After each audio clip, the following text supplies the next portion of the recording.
to go wrong. We know who to blame. I'm not saying that, no pressure. Yes, anyway, warm welcome. The third thing is we've got some members of the public hoping to speak tonight, so welcome to them. So I'm not quite sure who's with us. I think Robert Macbeth is not speaking. So do we have Gino Rizzoli? Gino Rizzoli? No. Do we have Jeremy St John Middleton? Is that you? Do you want to come and address us from the front? There's a microphone as well.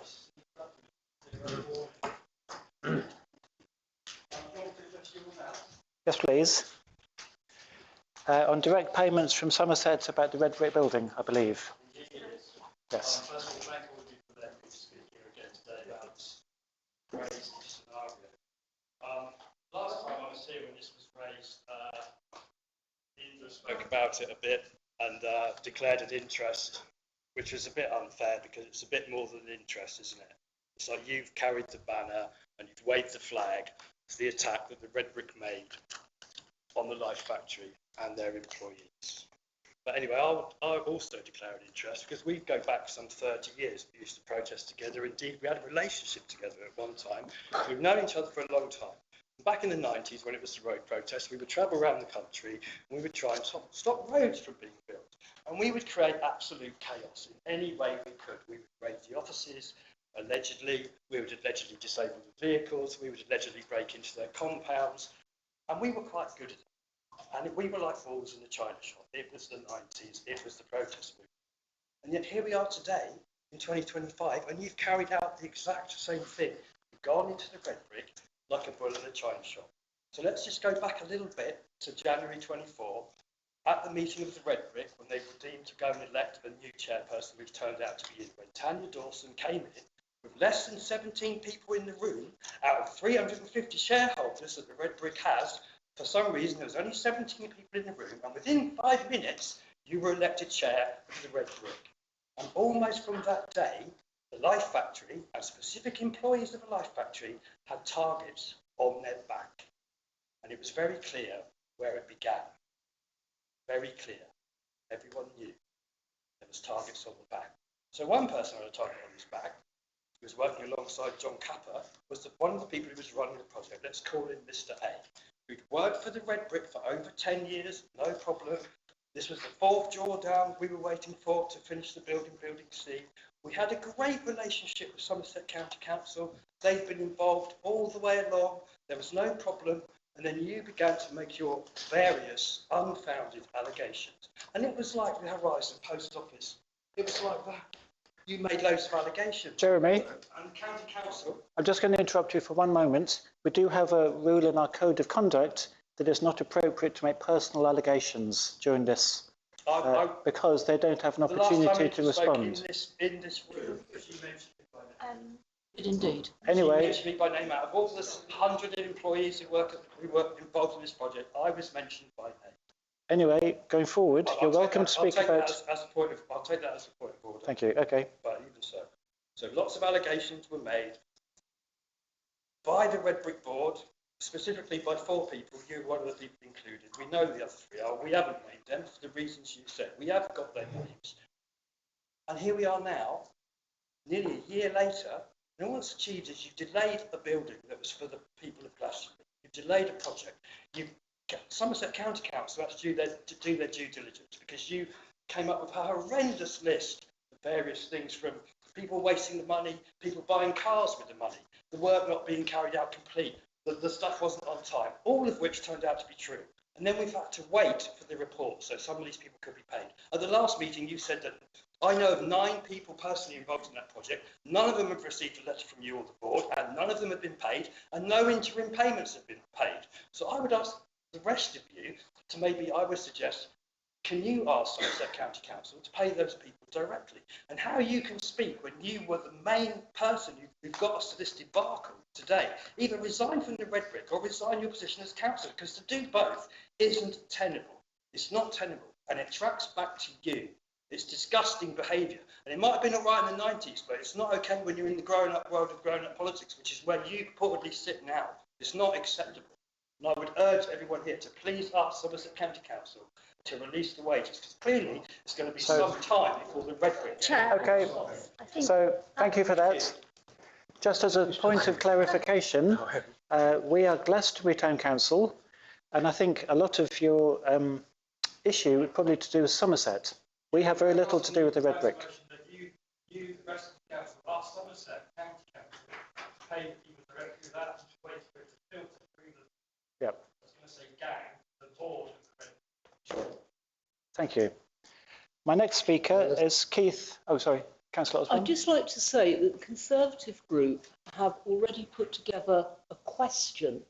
I've spoken to Mandy Chilcott, and this is the way she suggested dealing with it, was to put a question to Somerset Council, asking them what is going on with this audit, and can these people be paid direct? Now, I'm quite happy if you guys want to add the whole town council to that question. Thank you. I certainly think that's a good idea, Liz. I think we all want to know what has happened, and we want to understand it better, and we want people to be paid. So I would support that. I think my question to everybody. Thank you. Yes, I think we agree. I'll continue with public participation because next is Keith Jackson. Do we have Keith Jackson? Keith is on his way, I believe, but maybe late. Okay. He was also going to speak on the red brick building anyway. Well, his was on, on one of the buildings that isn't getting paid. So I do have Carol Poole. Carol is here. Do you want to come to the front, Carol? Thank you. You may remember that I stood here a month ago and elaborated on the project I was working on. I'm pleased to say that my community interest company now has been registered as of yesterday. So it's officially now a CIC. Now, at Lukavandu's request, I did send in something. Apparently it disappeared into a spam box for about a couple of weeks. So I don't know if any of you have actually seen this and any of you have read it, which is outlining the proposals that I put together and how it's going to benefit the town. I asked about the shop property up at Windmill Hill. I've not heard anything about that. I asked about potential funding and support. Now, I did have a very short email back just saying that your next round of grants is on is July. Well, that's not an awful lot of help at the moment, given that we're in February. And also, I've been trying to get hold of this lady who did a presentation a couple of months ago, Photo. I've emailed and I've phoned to no avail, but I know that we tick at least 5, possibly 6 out of the 11 categories on here. And the implication was that there was funding that would be available through the councils. So I'd like to know what help is available to do this major project. It's going to generate an enormous amount of publicity, and it would look really good if the town supported it. So did anybody actually read the email? Did it get circulated? Get it? Didn't come. It came out. Sorry. Well, it went back in with a request that it got sent to all councillors. You know, and I'd also quite like to know how come it ended up in the spam box. You know, I mean, can I suggest that the spam box gets checked regularly? Because I've known 1 or 2 other people that have said, well, we've sent in messages, we've not had any responses, and that could well be the reason why. Not deliberate ignorance, as some people are suggesting. So, you know, when might I get some answers to my requests? Because I've got 2 journalists at the moment waiting to publicise this. This is going to be a massive, massive project, and it's starting here. And as some of you may know, I had 2 projects accepted under the original town deal, and the goalpost got moved. We're not seeing any of it. Not even, as far as I'm aware, an occasional space in St Dunstan's house. So we're left without a base from which to operate. So I'd just like some questions, and I'd actually like to know what was going on and why we got shafted 5 years ago, because that's really what it looks like. And, you know, I'm just at a loss as to say, how do we get this project moving, which is going to help people in crisis, people who are dealing with loved ones who were dying, which was part of my original proposal, and so much more. You know, so I'm leaving it to you people. Please read the message that went round. It's a very brief synopsis. It's now been registered as a CIC. So we're ready to go as soon as we get some funding and some backing. And if what Fodo Higginson said a couple of months ago, there is a pot of money available for different categories, and we fit several. And I can give you much more detailed synopsis if you require. Thank you very much. Thank you. I did see a couple of hands up for quick responses. So Carol, very quickly, the shop up at Windmill Hill, 40 or 50 people have tried to rent that shop and Astor won't let you. So forget it. Don't buy Astor.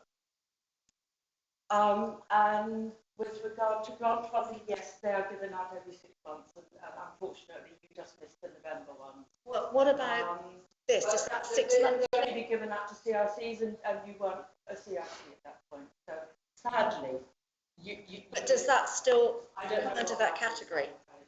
And also, the town deal board, when it was set up, was not Glastonbury Town Council. There was only one councillor on the board. But there were a couple of people here who were on that. Only one person. Only one. Ian Tucker. Yeah. He was the only councillor who was on the original town deal board. So it's actually nothing to do with. Well, we were on the first Zoom meeting, and I believe you were present on that first Zoom meeting. I believe Paul was present. I'm going back in, 5 years of memories here. But we had 2 proposals that went in and they were both accepted. Thank you. We don't want to get into discussion. No. I just want to take quick responses, and I know Councillor Henderson had his hand up. All I was going to say was I've just checked all my inboxes. There's nothing in there, Carol. So if you want to send that again, check with Connor which... Sarah replied to me. She received it. I asked her. I can't see it anywhere in there. So, I mean, we can't really comment on anything that... No, exactly. So something has gone astray. Resent so we can have a look at it before we can comment. Last one. Sorry, Carol. Yes, there was some movement actually in the Windmill Hill property. Glastonbury Mental Health have been inquiring about it. I've been helping them to do that. And they were offering a peppercorn rent, but they want to go in with a bunch of people. So if you would like to be one of those people, Glastonbury Mental Health are kind of on that trail. But Astor, as I said, are incredibly slow. So it's not a. I'm a little bit more clued up now than I was. Thank you. So we can make sure your proposal gets circulated to all of us. That's absolutely fine. And if you're not, we can make sure you've got Frodo's contact details. Okay. Thank you very much. Thank you, Carol. Last one for this evening, I think, is Catherine Ford to tell us about a project she's doing in Glastonbury. Hello everyone, thank you very much for the opportunity to speak to you all, both the Town Council and members of the public in attendance. My name's Catherine. I moved to Glastonbury sort of around about almost a year ago now as part of work that I'm doing as part of a project at Brunel University called Spirits and Sauces. And the aim of the project is to talk to people with beliefs that aren't in line exactly with your sort of most dominant Christian mainstream religions, to actually talk to people with alternative beliefs and find out what they have to say themselves about their beliefs instead of just making assumptions. So that's why I'm here. We're going to be running several different overlapping projects over the next couple of years. I'm planning to live here until about October 2026. And so I'll be here permanently. There are other members of the team that will be visiting at various points. You might see us occasionally running around in these beautiful T-shirts that clearly say that we're researchers, so you don't feel too much like we're just sneaking up and interloping and spying. And yeah, so we're hoping at some point in the future to be able to hold an event where we can feed back some of what we found instead of just taking information out and never feeding it back. So hopefully we'll be able to start making plans for that in the near future. I have a couple of different flyers with me for projects that we're currently actively recruiting for. So if you'd like one of those, I'd really appreciate it. If you could take one, and if you could help us out in any way that feels appropriate for you, whether that's finding us on Facebook and telling friends about us or anything of that sort, or just coming up and saying hello if you see me knocking about having a coffee. Thank you very much. Okay, yeah, go on. Just a small table. I was wondering if you're aware that we have a Unity Through Diversity event in the town annually now, and there's one coming up this spring. So that might be a good place for you to come and meet people from different paths, traditions, spiritualities, because I believe, is that going to be in the town hall or is it the assembly room? It's going to be all over Glastonbury for a week in April. Lovely. And I believe, is the meeting Yep. There's a planning meeting for it on the 13th, Thursday. Perfect. Great. Thank you. Okay. Thank you, Catherine. So the next thing is we'll light our Unity candle. So Catherine, in the spirit of moving to Glastonbury and finding all about us, do you want to come and light our candle for us? So we'll just stand for a minute's silence and then start the meeting proper. Okay. In the spirit of transparency, I'm a horrible little atheist. Yes, we will. Spirit doesn't mind. We'll forgive you. Oh, sorry, there's one in this. There we go. You have to use your magic powers. Supposed to blow on it, yeah. Sorry, I was on the phone just before the meeting. That's the lighter. Very good.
Thank you, everyone.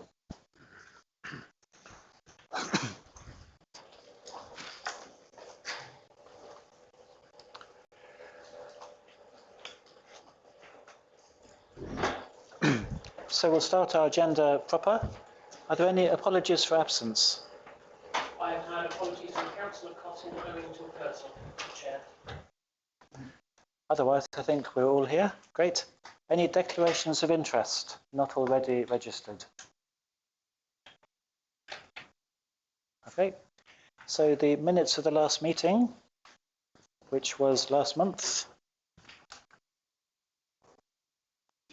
I will project them on the board, Chair. There was a copy circulated and some comments came in for me to action today. So that was only around, didn't change any of the resolutions, obviously. It just made one of them a bit clearer in relation to the members of the council who will sit on the World Heritage Working Group, that we were choosing 4 of the 6 names that are named in the minutes, because 4 councillors who were present expressed an interest and 2 who weren't here were then subsequently asked if they were interested. So between those 6, the 6 councillors will choose 4 to sit on that working group. So I clarified that, and there was a spelling mistake later in the minutes, so which was also pointed out to me. Page 60, we've just had.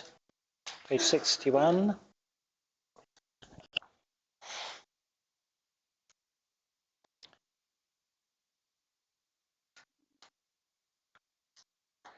Page 62.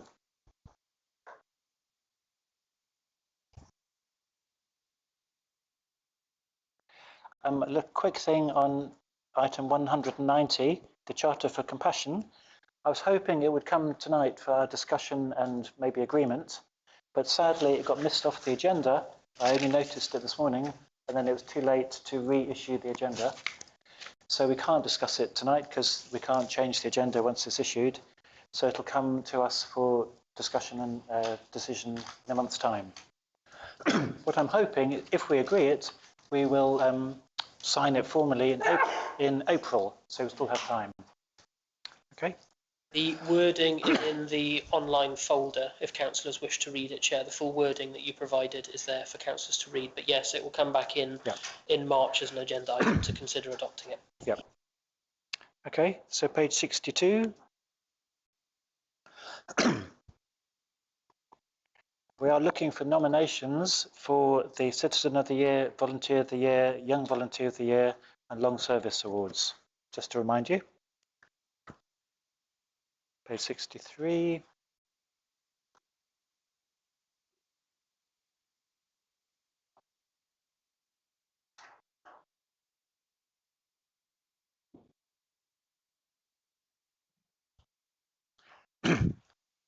Page 64.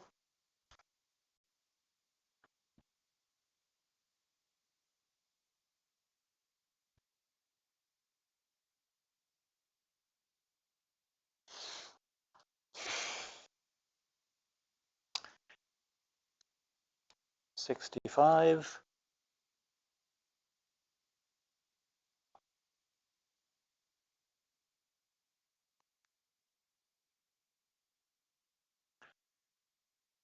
And lastly, page 66.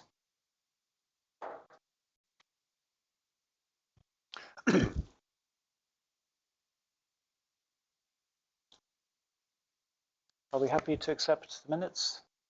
I will suffice. That's the corrected one, yeah. Thank you very much. Sign that copy for me. Thank you very much. Will I give an update on actions while you do that, Chair? Yes, please. The World Heritage, the new working group, we've received quite a large number of applications from the public to join. It's just for the councillors who sit on that working group to meet, review applications and to choose the 12 members of the public to sit on that working group. I believe that will be happening quite soon. The precept demand was submitted to Somerset Council. Work on the precept leaflet. Councillor Rowley Dougal very kindly offered me a second pair of eyes, and Your Worship, you also cast your eyes over the precept leaflet. I think we got up to draft 3, which wasn't too bad, just some minor amendments and clarifications. That's now gone for printing. The distribution has been booked, and the pickup from the printer to the distribution is going to be booked tomorrow. So that will go out week commencing either the 3rd or the 10th of March. Can't remember off the top of my head, but it will be 2 weeks after one of those dates. I think I chose the 3rd of March, so as soon as possible. And the details for the annual town meeting. So the nomination for Civic Awards is open. Please do make your nominations. You can find the online nomination form on our website. You can also pick up a paper form from the Sarahs in the information centre. They will come to the council for consideration next month for a decision, and then the annual town meeting obviously being toward the end of April. Yep. In terms of the news releases, the precept leaflet, now that it is complete, when it starts to be distributed, it will go onto the website. And I believe we've been sharing information about your fundraising concert as well, Your Worship. Thank you. That's my update. Any questions? Happy to move on. So the latest crime statistics report, I think we got the link to it in our agenda. Would you like it projected, Chair? I think so, yeah. Yes, please.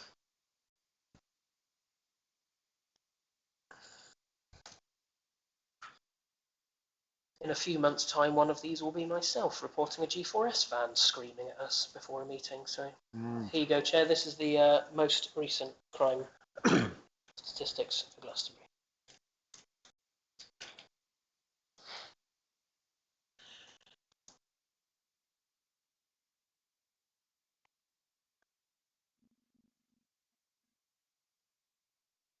just while we're on the topic, if I may, Chair, there was recently a BBC Somerset piece on the radio about the period between, I believe, September 2022 and September 2023, when crime levels were reduced by the police, and they had been given an award for doing that. BBC Somerset asked me for a point of view from the town council. And for those of you who couldn't listen, I praised our neighbourhood team and our inspector, but I did stress that policing staffing levels are their main concern. So the police obviously got an opportunity to comment toward that. But that was just to update members who perhaps hadn't heard that piece on the radio. And I believe they're now recruiting PCSOs again. They are. Recruitment's open, and we share that messaging via the town council as well. Yeah. Anything else on the crime statistics? I'm so sorry, Connor. Sorry, Connor. Would you mind going back? Oh, that's it. You've got the last 3 years. And would you mind then going back to the last month? On both of them? Just this one? Oh, yeah, there is no last one. I'm just seeing if we're going up or down. I think shoplifting is going up. Meh. People are poor. So, schedule of payments. Hopefully we've already put any queries to Connor or Michelle, or maybe Jane. I had quite a few queries, Chair, this month. Well, that's good. Great. I was amazed how expensive the archaeology report was. Yes. Online, whatever it is. Yes. Oh, wait. So that actually the 4620 is the archaeology report. That's right. That must be a copy paste error, because that's actually the invoice for previous month from our main contractor. So that's not just an archaeology report. Actually, all the work for that month that's happening next door, Chair. That was my guess. Yeah. That's one people haven't picked up on. Unless they discovered the Holy Grail or something. Councillor Henderson, sorry. Chair, I did ask Connor about the weeding equipment, and thanks for the reply, Connor. One thing I forgot to ask you, does that come out of our budget for taking on works from Somerset Council? Yes, it has, yes. Yes, so everyone will have seen, because I emailed it to everybody, and I asked about 4668, the food and farming, and who agreed this and what it's about. And I got a long email through from Melissa. It was to do with the climate adaptation plan. She'd been given £1,000 by Somerset Wildlife Trust for the climate adaptation plan. And these people came in and asked for support with what they were doing. And so that's why that went out without us knowing about it. Yep. So basically it wasn't a town council thing. It was a Somerset Wildlife Trust, but it's gone through our accounts. Okay. And then 4682, I asked about HSBC because, 3 years ago, we agreed to have ethical banking, and we're still using HSBC because we need them to take in the money from the car park. And I discovered it was back in September, October, Nationwide said that they were joining together with Virgin Money and would be able to do business accounts. And at that time, I mentioned it to both Katie and Connor went, oh, yes, we're going to look into this. And so now I want to nudge you along a little bit and say, how's it going? I did, Chair, give a response via email. I'm not 100% sure that Nationwide and Virgin Money have merged their systems to the point where you can have a Virgin Money business account and administer it through Nationwide. However, it is something we will look into. In terms of the banking of cash, there is a health and safety concern of basically carrying what can be quite a lot of cash just up round the corner to the high street. So there is a health and safety concern obviously there, and a potential theft concern. So it's something that now Michelle is with us, the banking of cash and banking more generally is a topic that will be looked into in more detail, because you wouldn't believe how difficult it is to get a bank account as a town council. The mainstream banks where you can bank cash don't really understand town and parish councils. They often don't want to offer you an account, which just baffles me. In terms of how we use HSBC, that is just predominantly used as a current account. Our money is not actually stored in HSBC. The money is transferred into the current account. sometimes spent from it, sometimes spent from the Unity Trust account. But the money is banked into HSBC and then gets moved into our deposit account with Unity Trust, as I understand. So the HSBC account is just used as a vehicle to get money in, receive money and make payments. But following the resolution of, I think it was Finance and General Purposes, where it was agreed that we would use what we termed the least worst mainstream bank to bank our cash, that is something that now Michelle has started with us and will be sort of RFO proper, in inverted commas, because there's a month handover period with Jane. Once Michelle is in post, that's one of many things that we're going to look into. So the exciting topic of banking will be reopened. Just quickly. Yep. So might one of the options for cash be security people to come and collect? It may very well be. That might be the safest, cheapest and easiest way to bank cash. We would need to obviously look into it.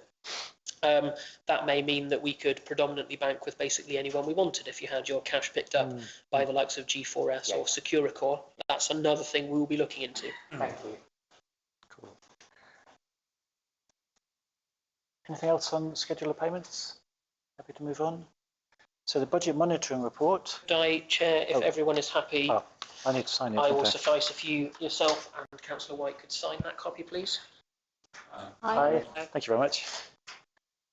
Budget monitoring report. I think we're 10 months in to the year, and just to remind you, the actual figures is 10 months worth, the budget figures is 12 months worth, so you're not quite comparing like with like. Again, hopefully we've put our queries to Connor or Michelle in advance. Is there anything else? Okay, so once again I did a query and it went to council, and in fact a lot of people commented on one of them, which was the tribunal, and why the takings were so low from the tribunal compared with our estimate. I had a really good talk with Andrew this morning, who is Andrew, isn't it? Yes, it is, yes. Taken over to run the tribunal and the GIC. And I now understand, and I would like to share with everybody because there was a lot of discussion around it. Essentially, when we took over the tribunal, we got somebody in who had to leave because the work wasn't good enough. And Andrew only then got appointed in August of last year. And the tribunal was open until November. And only one day during that time was it closed when it wasn't scheduled, when it was scheduled to be open. So he only had a 3-month window. This year, he's planning on opening it at the end of March, beginning of April, and running it again through to November. So it'll be a 7-month opening. So it's going to be more than double what it was last year. He says he's done a recruitment level for volunteers because at any one time they have one staff and a volunteer.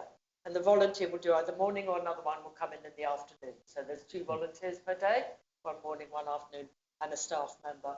And he reckons that he's pretty well covered for next year.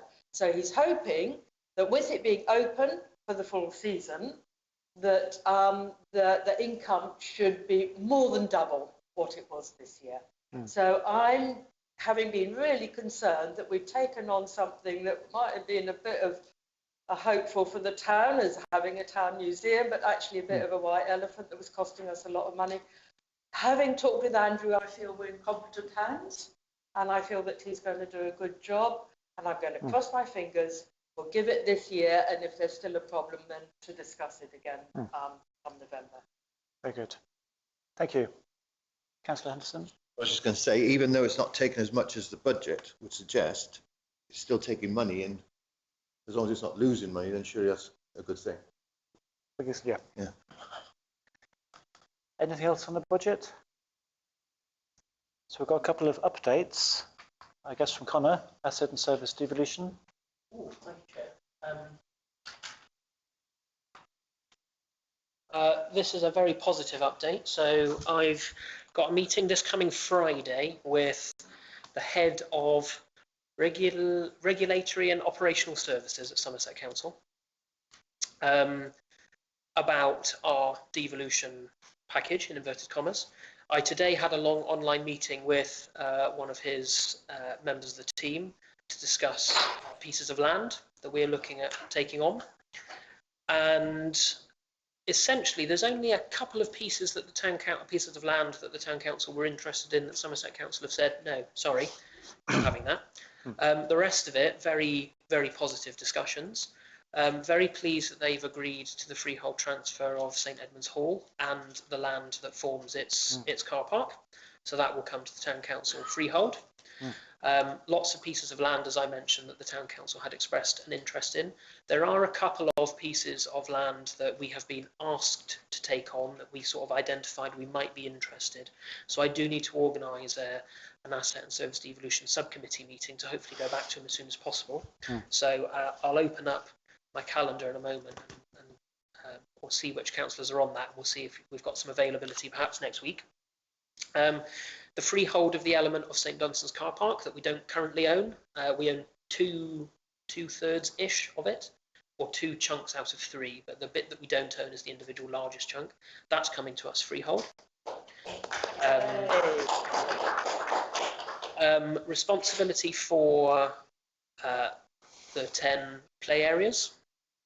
Slightly disingenuous because one of them is just a patch, actually one of them is a patch of grass, one of them is a patch of tarmac, but the play areas, responsibility for them is coming to the town council. The freehold of the land, all except one, which is the kickabout area at the back of Manor House Road, we're not being devolved that one. The other play parks are coming our way. Abbey Park, I'm in discussions with the Abbey about a lease. So it's a piece of land owned by the Abbey, and discussions are ongoing for a lease. And I think, Chair, for asset and service devolution, it sort of creeps away at the background. The key decision for the devolution of the markets to the former Mendip, the large parishes in former Mendip, Us, Wells, Shepton Mallet, Frome and Street. The key decision is public. I believe the leader of Somerset Council has made that decision, so the markets will be being devolved to the large parishes in former Mendip. We have started our kind of consultation, introduction, chatting to some of our market traders, and I believe Katie and Sarah Hallam went out and did that today, and it was very positive. That's good. You've got a set of market terms and conditions and a policy on your agenda tonight, which I will rattle through because you've not had a chance to read it because it's taken me so long to put it together. But I will go through the key differences where it differs from Mendip's, former Mendip's terms and conditions. But other than that, Chair, very positive, and they are looking at drafting what's called a key decision, which is Somerset Council's decision-making process for things like this. They're drafting that document, which will be shared with us in advance, and then once that decision's been made, it's in the hands of the lawyers. So we do need an asset and service devolution subcommittee, though, so I'm happy, Chair, to take questions while I work out who's on that subcommittee, and I see if a handful of you might have some availability for early next week. Thank you very much. Yeah, any questions? It's all going forwards, isn't it? Quite a step up for Glastonbury Town Council. Yep.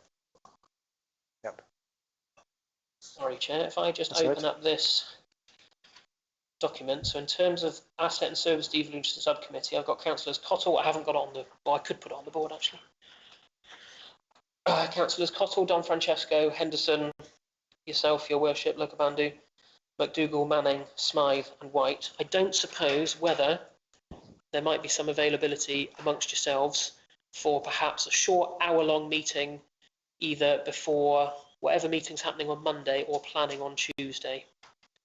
I can't remember what meeting's happening on Monday. World Heritage? Oh, yes. On the 17th?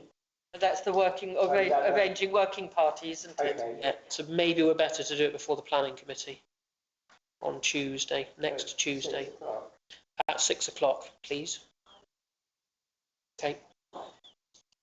I'll share the information with everyone, and if any members who can't make it share their comments via email, I'm sure the rest of the subcommittee, as long as we have a quorum, will obviously take that into consideration. But 6 PM next Tuesday will be fantastic, just to go over a couple of queries of bits of land that we had identified we might be interested in, but we're being asked to take. Okay, 6 o'clock. Okay. So 1800 next Tuesday. So the next item is another update from you. Indeed. St Dunstan's House. This is another fantastic update. Chair. Great. Today, I received the grant funding agreement from the Ministry of Housing, Communities and Local Government for our £500,000 Community Ownership Fund. So that is progressing. I'm going to ask after my update if Council will delegate to myself to sign that. It's not one that we get to negotiate. I've just got to check that all the details are correct and then I sign it. If I don't sign it, we don't get the £500,000. In terms of works next door, they are progressing well. There is a slight delay on the site, but nothing more than I've reported previously. We've now got a revised programme. The handover of the building back to us is now scheduled for the beginning of August. So it's slipped from the end of June to the beginning of August. So there has been a slight slip, but that's because it's a historic building. And hopefully we've uncovered all the things we didn't know about. The footings for the atrium are being dug. So if you have the pleasure of being in this room during the day, it shakes and you can hear them all digging outside.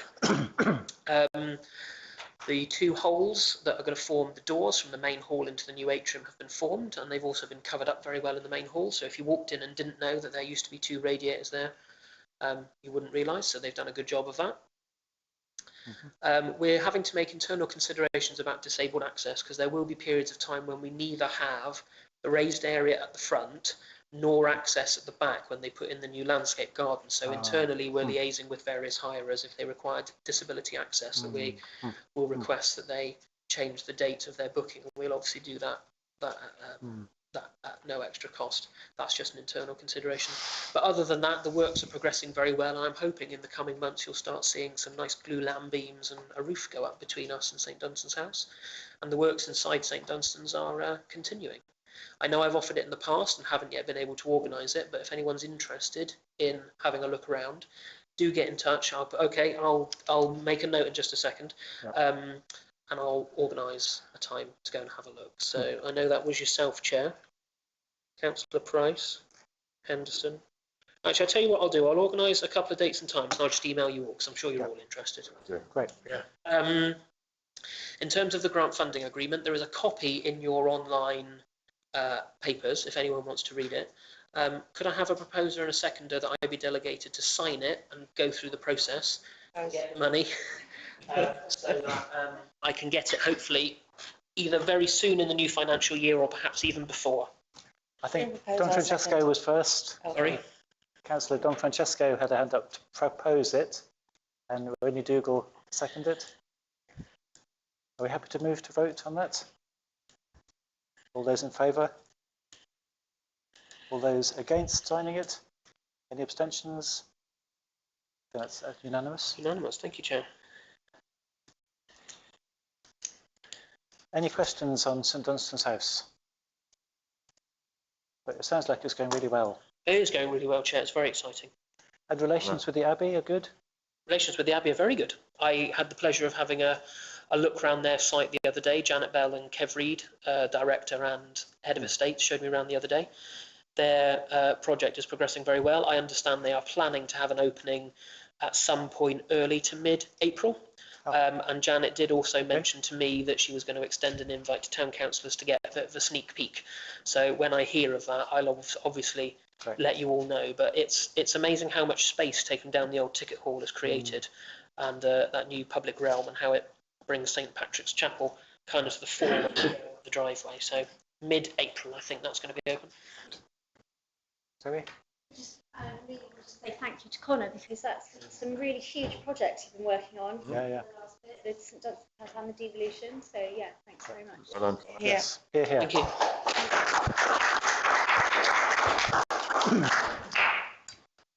Thank you, everyone. So moving on again, to consider applying for and administrating, on behalf of Avalon and Polden's Local Community Network, LCN, a large grant from the Somerset Association of Local Councils for a community transport scheme. Again, I can give a short update, Chair, but there might be members of the council who perhaps know a bit more than I do. The Somerset Association of Local Councils have obviously got their large grant pot, so we as a council have applied, but also the local community network area can apply. Yep. However, the local community network is not a formally constituted body as such. Yeah. and only councils are eligible to apply. So what's required is that within an LCN, a council essentially is on paper the applicant, receives the money and administers the payment, but the local community network is actually managing the project. Yep. Now, I'm having a briefing from the local community network link officer. All of the briefings they've had today, I sadly haven't been able to attend. But essentially, I understand that it's a community transport scheme that will link Glastonbury and the Avalon Marshes. I'm getting some nods, so that's good. It's termed, I believe, Step, Ride and Thrive is the project name.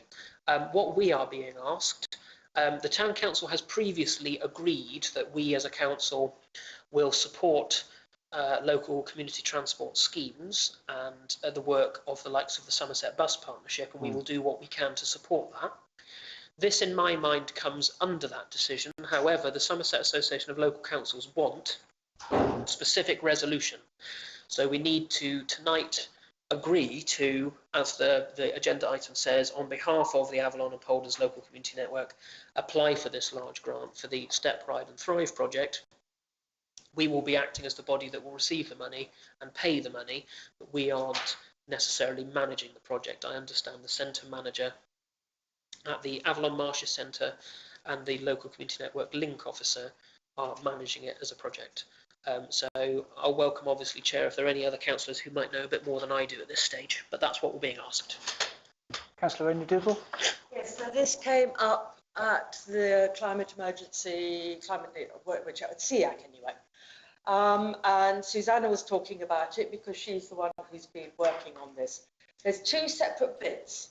This bit is the Avalon Marshes bit, but there's another bit which is going to be the Castle Carey bus. And I think that will be coming up later, will it not, Connor? Yes, the Castle Carey bus bit. One of the recommendations. We're asking for seed money from this council that can then go in order to get other grants to come in for the Castle Carey bus. Is that correct, that there's the two parts on this? Yes, I understand that to be the case, and it's a recommendation from SEAC later on the agenda for the Castle Carey portion. So, Councillor Smythe. Yeah, I was at the meeting at the LCN the other day discussing this in great detail. Excuse me. I think it's really important that this council supports it, particularly because of the benefits to physical and mental well-being of our community, to get them out there in order to commune with nature and those less able to have benefit of buses like this. So I think it's a really good supported. Councillor Cousins. Thank you very much. I think this is an excellent initiative all round, and I think that there's huge merit in Somerset Association of Local Councils actually focusing on transport issues for the county.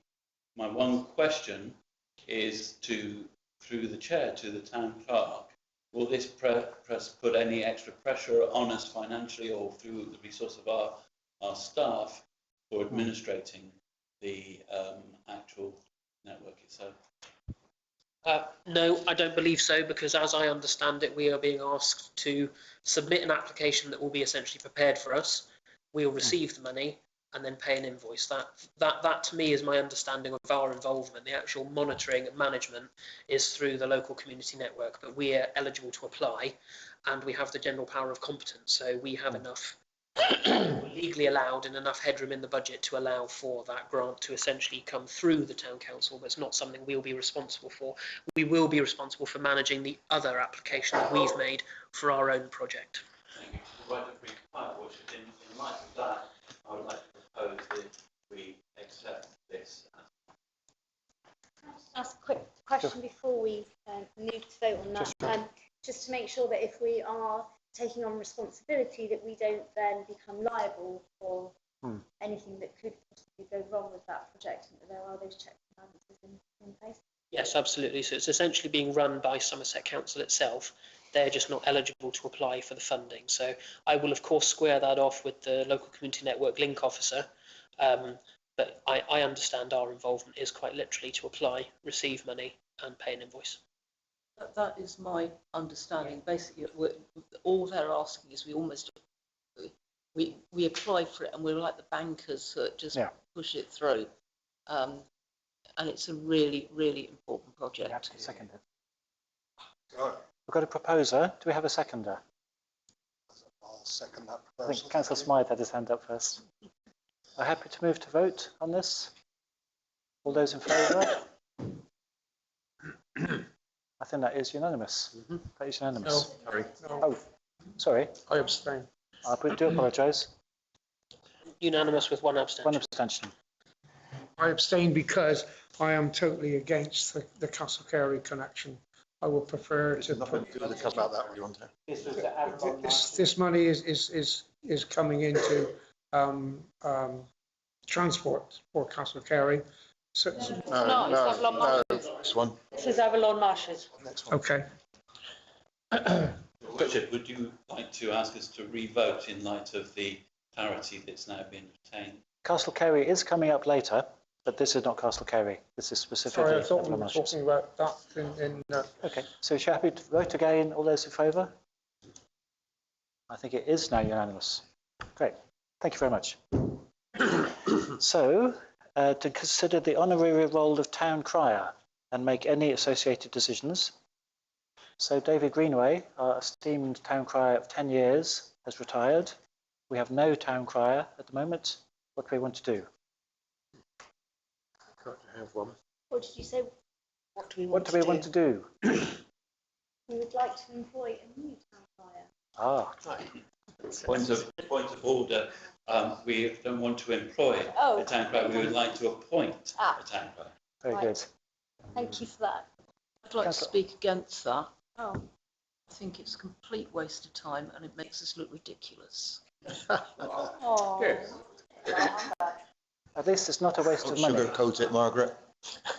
Councillor Cousins? Well, just to reply to Councillor Osborne, I think that David Greenway and before him, Graham Coles, has shown that this role is absolutely vital for this town from the point of view of connecting to the community and connecting wider to the people who visit, and the immense pleasure that the town crier gives, certainly David has, to thousands and thousands of people, and they also raise money for charity. I think it's a really important role, and I think that we should support it fully. Yeah. Graham Coles. I'd like to say I've personally felt very grateful to David Greenway, the town crier, just as mayor, knowing that he was there to kind of prepare the crowd for whatever I might have to say. Him and the mace bearers have just been real support. And I've been really grateful to all of them. So I would certainly support recruiting a new town crier. Any other points? Councillor I'd just like to propose that we do that, therefore, to the point and also to thank David for his hard work. Of course. Yes, be in order. It doesn't cost us Councillor Much? Yes. Yeah, I'd like to support the idea and endorse what Councillor Cousins has said. It connects us to history, and this is a town steeped in history, which lives partly off all of the associations, historical, spiritual, and so on. To not have a town crier would be a huge disappointment to many of the people. It'd be a huge disappointment to me and my dog. Councillor Henderson. Dave hates. Sure. Well, I think it's for tourists especially. It is a very unique way of putting forth information about events that are going on, and just the character and the uniform adds a little bit of colour to the town. And I can say, just by watching David from the shop over there, that the tourists are always asking him questions. They're always keen to listen to him. And I'd just like to add, as well as David and Graham, I would also like to thank James Bobbitt, prior to them, who was a great town crier for many, many years. So we do have a proposer and I think a seconder. Well, propose or second? To look for. Should we move to vote? Just a point of clarity.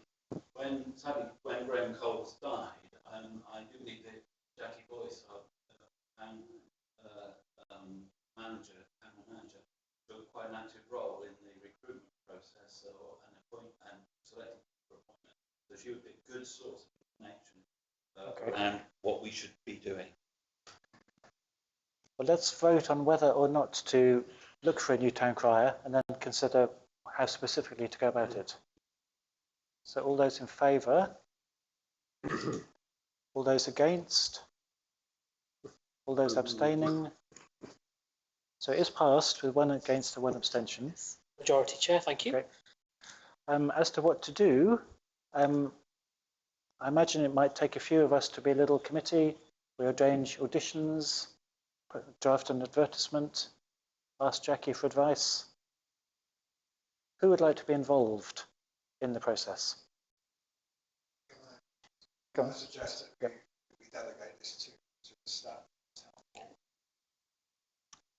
Okay. I think they're very capable of doing that. As John said, Jackie was involved. They might have even consulted the Guild of Town Criers. Oh, really? Okay. Councillor Price? I was going to suggest the Guild of Town Criers would probably be a very good source of information, but I would like to perhaps be involved with that, maybe work with Jackie on that. Yeah, so Chair, if there are members who are interested, it would be good to sort of form an almost kind of working group so that those who can be interested can contribute not only to the advertisement stage, but I did also ask David when he retired, how were you recruited? So he actually sent me a link to his blog, which was genuinely very interesting, all about how he was recruited. So also it would be good if that working party, what you'll have to do is you'll have to delegate the appointment to me, but the working group can essentially do the work. You can't legally delegate anything to a working group. So you're going to appoint a new town crier, the responsibility of that comes to me, but it would be good if there was a working group to not look over the advert, job description, if you can call it that, person spec, if you can call it that, and then also be part of the process of choosing a new town crier, because I do understand there's already been quite a lot of interest. Oh, really? We haven't even advertised it, and quite a lot of people have said, oh, I'd be interested if you're looking for a new town crier. So I would appreciate councillors who are interested if they could raise their hands, and then we'll try and organise a time to get together and have a look at the necessary paperwork. I just wanted to say as well, there might be something that the ACE committee might be interested in as well, because the town crier is involved in a lot of the ACE committee events. Okay. So we've got Councillor Much, Councillor Price, Councillor Cousins. Would anyone else like to be involved? Okay, I'll do. Councillor White, that's 4 of us. Okay. Very good. So just checking councillors Much, Price, Cousins and White. Thank you. Okay. I'll also have to buy a new bell, which is very exciting. I wonder, Your Worship, whether you should ask David if he would like to be involved in that process. I've already asked him, he said yes. Excellent. The councillors may recall when Majesty passed away and the heralds announced, proclaimed the new king. The heralds proclaimed the king, and then the Lord Lieutenants proclaimed the king, and then it was down to each individual parish to proclaim, and that duty fell to our town crier. So the importance of having this role, and I'm pleased to say that King Charles wasn't actually fully king until Glastonbury's town crier proclaimed him, because I purposely made sure that he was a few minutes later than everyone else. Well, thank you for that. Okay, very good. So moving on, something completely different. We've got 2 items on policies, and I believe, Connor, over the next few months, Connor's going to have a whole bunch of policies for us to review and discuss and agree, starting with 2 tonight. So the first one is a markets policy and terms and conditions. Thank you, Chair. So I shall go through it not so quickly that you can't read nor understand it, but quickly enough that you don't get too bored of me. What I have done, because we are going to be taking over the responsibility of running the Glastonbury market, obviously we need to be able to run it in a way that is agreed and is standard across whoever happens to be running the market that week. So what I've done is I've taken the market policy and the terms and conditions from Somerset Council, former Mendip District Council. I've transposed them together, reordered them to make them read a bit more, in my opinion, clearly.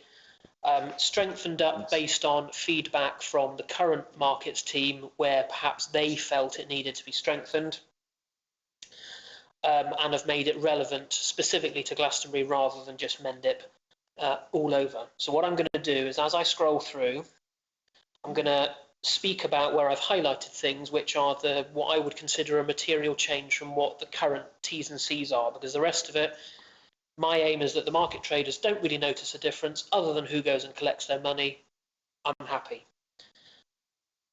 So most of it is the same. The first change was based on the feedback from the current markets team, was that the term about immediate dismissal relating to abusive behaviour of a discriminatory nature, obscene language, or any act or conduct which may cause offence to other persons, that wasn't strong enough in the former Mendip terms and conditions, and actually we've made it stronger so that it leads to instant dismissal on the day of that market, and then there will be a consideration of that trader's pitch based on their behaviour. I hope this will never need to be used, but it was a bit of feedback from the current markets team that they felt overall that term and condition wasn't strong enough.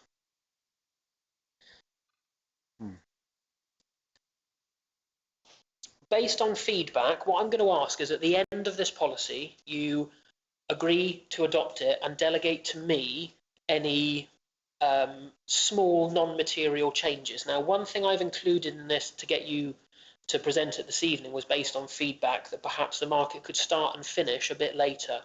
However, in the delegation to me, if in further consultation with stallholders that's not what they want, then it can be changed back. But this was just based on some initial feedback. But Chair, I know that Councillor Roni Dougal has her hand up. I do, because having been a mother of children who had to be delivered to school, I know that a lot of mothers will do their shopping at the market having given the child to school. So it needs to start trading at 8:30. It only trades at 9 at the moment. Who go to work and stuff like that, you know. I know definitely the fruit and veg stalls, they're ready, and the fish store, they're ready to go well before 10. Right, it's supposed to start at 9. But as I say, when you've adopted it, as I say, if there are any changes, because we've only been able to consult with market traders today because the council have taken some time to make their decision. But if we're going to be taking over the operation from the 1st of April, we will need to get traders to sign up to our terms and conditions. So it gives a bit of time for that process to happen. But also when you delegate it to me, if actually when we have more consultation, actually the consensus is 9 till 3 is what they prefer, which is what is currently in place, or a slightly different time, as long as it doesn't materially change what we're planning to do, you can delegate to me to just make that change. So that's just something I wanted to highlight. Councillor Henderson's got a question, Chair. Thank you, Chair. Conor, yeah, see, the hours of set-up are between 7 and 10. As Serena said, Paul and Ben over on the cross, they're set up easy by 7 o'clock. Now, they're not going to set up at 7 and then wait till 10 before they start trading as soon as they're ready. So there's presumably nothing to stop people if they're ready from. Yeah, not technically, no. It's more about traders setting up and having vans within the area. Technically, even under the current terms and conditions, technically traders shouldn't trade until 9 in the morning. Okay. In practice, of course, if someone's walking by and they say, oh, I quite like the look of that, can I buy that now? They're not going to say no. Okay. And we wouldn't be looking to stop that. We just need to have a set of T's and C's that make sure that ultimately when the market is running, it's safe. So no, even in the current terms and conditions, that's something that's technically not supposed to happen, but does. I think really reading the entire document, which I'm not going to subject you to this evening, but if you're looking for a cure for insomnia, look at it after the meeting. Yeah, it's something that's sort of custom and practice, but okay. Yeah. I know I may get asked. Yeah, that's fine. Okay. I thought Councillor Much had a question, Chair. Are we still committed to keeping it in the car park as opposed to having it along Magdalen Street? I only asked because some of the traders I spoke to said they'd be happier as it used to be on Magdalen Street. No, I don't think so. We're not only being transferred the operation of the market, but also the market rights and the charter, which means that then markets in Glastonbury will be up to us. So it's not only that we have to run this weekly market, we'll get the rights and the charter. We don't automatically therefore get a right to place things on the highway. That remains the responsibility of highways. There's nothing to stop that being considered. My understanding is that actually most traders quite like it in the car park rather than on Magdalen Street. I understand that shopkeepers and perhaps local people prefer that. But what I'm kind of looking to do is in our first year of running it, don't throw the baby out with the bathwater. Use that first year, see how it works, consult with traders, consult with the public, consult with you guys, and see how it runs effectively for us as staff as well. And then consider if we want to be changing the format or anything larger next year, putting that into place. For instance, one thing I will just mention, the new atrium that's being built, I've already booked it out every Tuesday for the market. So that's already, there won't be something else happening. So that's already an option. And I know that there are already traders interested in going into the atrium rather than having their pitches outside in the car park. So short answer is no, but it will stay there for the time. Councillor Much. Will you share the actual charter with us when it arrives? Yeah, I'm not even sure that Somerset actually have the piece of paper. I think it will just be a legal thing that will say that we have the rights then to decide what markets run when and where in the town. They seem to have been able to pinpoint the actual charters, some of them that date back to the 1100s for some of the other towns, but they couldn't seem to find the one for Glastonbury. Maybe they will find it, but I'm not sure it's actually going to be a physical piece of paper. I think it might be on the wall in the Mayor's Parlour. I did send a picture of that, but that's a much later charter that relates to something else. I believe it's to do with the fair, Councillor Cousins, that one, or anyway, the charter that's in the Mayor's Parlour. I don't know. It's a much later one, that one. Let's not get too distracted. Councillor Cook had his hand up. I'm just the only concern I've got about it is that we were talking about redoing the car park at some time, maybe in the next few years. So I would imagine that there's going to be more parking, isn't there, from what we've already got? And so I think to actually give it carte blanche to stay as long as it likes might be a bit, we might miss out on some income there when the car park is done, hopefully. Okay, yeah, I don't think there's necessarily going to be more parking. I think we were looking to make it more efficient. But yeah, in terms of giving the market carte blanche, ultimately when we run the market, it's the council's decision where it is, and where it operates and when it operates. So it's not set in stone. It's just that's where it is at the moment, and we won't be looking to change it immediately. But it will be a decision for a council or the council or a committee in the future if it wants to change where the market is. Councillor Rennie Dougal and trying to get Cousins. a date for the car park.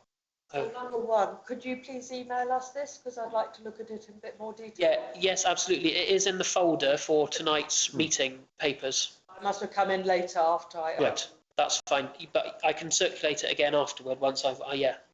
And number two, my memory is that when we had the stalls down Magdalen Street, that the traders weren't very happy with them because they were right up against the road. Yeah. There wasn't really enough room. They were really happy with being moved into the car park at that moment in time. I know some of them have gone back to the market cross, but that was all right. Yep. And to have the atrium as well, and maybe the terrace in front of St Dunstan's House, to have it as a whole thing. Yes. That feels like a really nice market to me. Cool. Good. Councillor Cousins, then move on. The charter that's in the Mayor's Parlour is for the Corporation of Glastonbury, and it begins there and ends in that charter there. I'm glad to say the market here would have started probably with the creation of the new town, Nouveau Villa, in the 1190s. Thank you.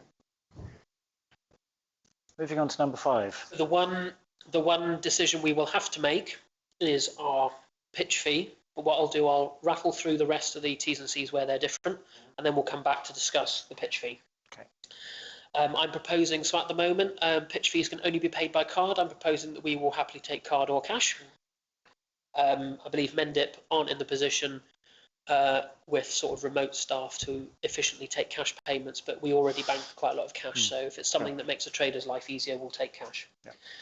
We're also increasing the period of time that we have to give traders if we're going to increase pitch fees. At the moment, it's only 14 days. I've written a minimum of 90 because we will review it each November when we review other charges, and it won't be effective until the following April new financial year. That's a benefit because it's currently only 14 days. In terms of regular traders, they are allowed a number of weeks a year off for essentially annual leave, but they're not an employee. Currently it's 4, but for employees it's over 5, so I felt it was maybe fair if that was up to 5, and it's entitled to up to 5 weeks of annual leave without affecting their regular trader status. So I think that's hopefully an improvement as well. We've slightly refined the trading options, so we're proposing that you'll have a regular trader who trades for a minimum of 47 weeks after a 3-month initial sort of trial period, and I've just updated that to reflect that they're allowed the 5 weeks of annual leave. There'll then be seasonal traders who won't be strictly limited to, but generally would be the summer between the 1st of April and the end of October. And then there would be casual traders who would turn up week to week. Now that is an existing arrangement within the MENDIP terms and conditions. I've just, I think, made it a bit clearer what each are. We've retained the same policy on pitch allocation and the balance of trade. We haven't sought to change that. Goods to be sold, we will have to agree the goods that everyone will be sold. We haven't changed the prohibited goods. They are all the goods herein with bullet points that they're not allowed to sell. We've integrated the food and drink sellers information into the same document because before they were across about 6 different documents and it was very difficult to understand. Trade waste, employment, none of that is particularly different. Neither is the severe weather protocol, which governs how we would decide if we're going to cancel a market either during a market or before. We haven't changed information about cancelling the market. The only thing I have changed is the impact on pitch fees. It was a bit complicated beforehand, but what I've put in this document, if it's cancelled before 10 o'clock or before the market starts, I'll go through and update the times if I have to change them, then we won't charge a pitch fee at all. If it's cancelled after 10, as in during trading hours, then we would only charge a 50% pitch fee or do a refund of 50% if we've already collected the fee. There was a bit of a graduated scale before and it got a bit complicated, and I just thought, let's just make it easier for ourselves. Nothing different in the section about notice to terminate or to suspend a trader. The same process applies. The application form, we will do a new application form, but the process will be the same. And the complaints and grievance procedure, all I've done there is to make it relevant to the Town Council rather than to Somerset Council. I've changed the job titles and where any complaints or grievances would be referred to. And that is the end of your 17-page market policy and terms and conditions document. So the decision we have to make is, what would you like to charge for a pitch fee? So I've got a recommendation, but quite happily, Chair, do take comments from the table. A couple of comments first. Councillor Don Francesco. Yes, will we be providing the gazebo? That's a very good question. That's the one thing I forgot to highlight. No, we cannot provide the gazebos because we don't have the staff resource to put them up, take them down every day, nor the storage to keep them. So my understanding is that the vast majority of traders have their own gazebos because they actually attend our frost fair every year. And in the consultation that Katie and Sarah Hallam did today with those traders who were there, they actually didn't see that as a bad thing, not being provided a gazebo. There was one trader who doesn't presently have a gazebo that we are currently investigating whether they might be able to buy one of the former Somerset ones if Wells, who are being devolved all of them because they do want them, don't need all of them. Or actually that trader is the one that's particularly interested in coming inside the atrium, so they might not actually then need a gazebo. But no, that has not gone down badly, but no, we are not able to provide the gazebo. So the current charge, to give a bit of context, is £28.20 per week. That's with a gazebo provided. So if that guides anyone's thinking, I've got a thought in my mind what you might like to charge for a pitch fee, but please do, Chair, continue to take comments. Got a couple more questions first. Councillor Henderson. Chair. Thanks, Colin. That's really good. And I'm glad that we haven't stirred the hornet's nest very much and kept it pretty much as is. And with that in mind, I was going to say, well, let's keep the fees the same. But as they're not having a gazebo, were you thinking of maybe charging a little less? So, if I may, Chair, because that's a question, I was maybe going to recommend that you might wish to charge £25 rather than £28.20. Yeah. I think that is a fair reflection that we are not providing a gazebo, but won't materially affect the forecast that we put in the budget for income generation. Hopefully, actually, if we attract more traders, actually the income will be higher than forecast. I personally felt that was fair to reflect that we're not providing yeah, I agree. as they are at the moment, but obviously it's a decision for the council, not a decision for me. So I've got Councillor Napper, Ronnie Dougal and Manning. Thank you, Worship. Just health and safety, is there kite marks on these gazebos? I'm thinking of fires and all that kind of thing. Yes. Which could happen. Yes, so there is, I glossed over it because I didn't change much of it, but there is a section here about health and safety and fire. And so they have to comply with various, the Health and Safety at Work Act 1974. There is, and then there's more in the food and drink sellers section, but it's like they have to provide the correct and serviced fire extinguishers, and they have to keep cookers away from the back of gazebos. And yes, the gazebos will have to meet modern standards. I couldn't quote to you the British standard for a gazebo off the top of my head, but I'll look at it, and yes, there will need to be this as well. Yeah, absolutely. So there's a section in here for food and drink sellers, particularly. All traders have to keep their gazebo and selling area tidy and clean, but it's an existing term and condition that no food or drink seller with a food hygiene rating of below 3 is allowed on the market. Councillor Ronnie Dougal? Yes, I was just going to support the £25, in other words, reducing it. And 25 is a nice round figure, and I think the traders will be quite happy to have it reduced from the 28 because there was a bit of complaints about the cost of stalls. So I'm totally in support of that. Councillor Manning? Yeah, on the pitch fees, I do wonder whether we should have two types of pitch fees, one for the regular traders and one for the ad hoc people. I wonder that. Because they're sort of almost like cherry picking the dates. So that should be a higher rate than the figure whatever we agree. Okay. I thought the other thing, there's no mention of the Frost Fair. I know some of the traders have been upset in the past that they have not been able to get onto the list for the Frost Fair. That they should be just treated like any other retailer in the town. Okay. The reason, when I first started to draft this document, I tried to draft it to be a policy not only for the weekly market, but also for Frost Fair. But because they are so different, it was actually very difficult to make it read correctly for both Frost Fair and the weekly market. So my plan is, I'm going to put myself through perjury again and revise this document, but specifically for Frost Fair, but that's for the Frost Fair committee to make a decision on.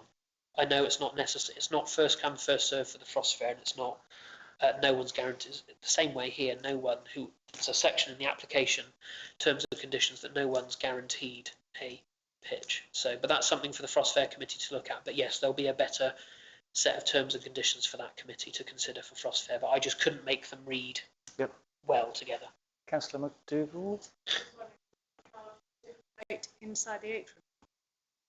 Yes, so the reason, so at the moment, this policy reads that all pitches are a standard 3 metres by 3 metres. Now in the atrium, I'm not sure we will be able to achieve 3 metres by 3 metres. So yes, I haven't written it that at the moment there is even a fee for inside the atrium because without being facetious, it's not even been built yet. So my plan is that when the atrium is ready to be used, there will be a revision to this policy that will then include that. But I haven't included it at the moment because I don't know how big the pitches would be. I don't know how many we get in there. And I just didn't see the point at the moment. So there will be a revision for this, probably about August time, if not maybe July. Councillor Cousins? Thank you, Your Worship. During the Frost Fair, Alderman Tucker does the compliance checking for fire, all that sort of thing. We'll be doing it for the weekly market. So that will be, so Sarah Hallam will be looking after the administration of the market. Sarah Hallam will be collecting the money and will do the periodic checks with traders to make sure they've got the right kind of equipment. So Sarah was looking after a couple of projects that have come to an end or are coming to an end, so there was capacity within her role, and I know she's quite excited to take that on. Katie also looked after the market at Castle Carey when she was with Castle Carey Town Council. So between Katie, Sarah, and what we would affectionately term the guys for outside, our outside staff, they're going to be looking after the market collectively together, but it will be Sarah's responsibility to do the compliance checks. Are we ready to consider the fees? We've got a proposal from Connor for £25, but another proposal to differentiate the regular and casual rates, which sounds good to me. Yes, £30. I think that's a good shout. Can I propose that? Yes. Could I just ask a question before you go too far down that road, Chair? Yep. Are you going to make a proposal for, so for instance, there are regular traders, seasonal traders, and ad hoc traders, or casual, as referred to in the policy. Do you want only a different / lower rate for regular traders, or do you want a different rate for all three types of trader? I'm just giving you the options here, but ideally it would be one proposal. Sure. This trader pays this trader pays that, that trader pays this. Councillor Manning?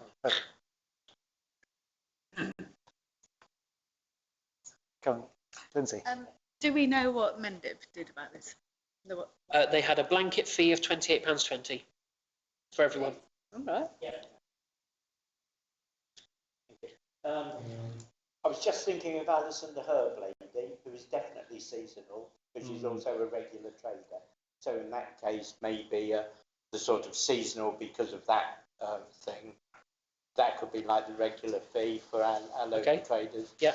The other sort of seasonal one is like the Christmas tree people, or you know, like the Frost Fair one. So that's completely different. But regular trader, and then the sort of ad hoc trader. Yeah. Okay.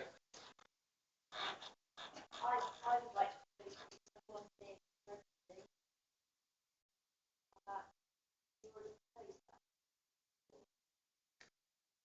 I suggested for the ad hoc ones, I wasn't aware of seasonal, I suggested it, but for the ad hoc ones, because there's a lot of opportunism there. It's people turning up when they know it's going to be a good day. They haven't got the risk of when it's not such a good day. So that's why I felt there should be a premium for that. But I have no. But so are you making a proposal? Or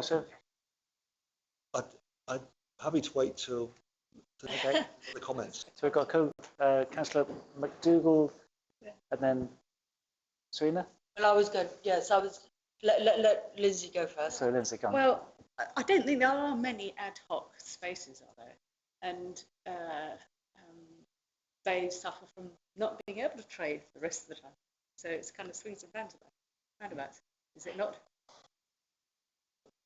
I don't know the figures at all. I don't know how many we're talking about here, if it's one or two.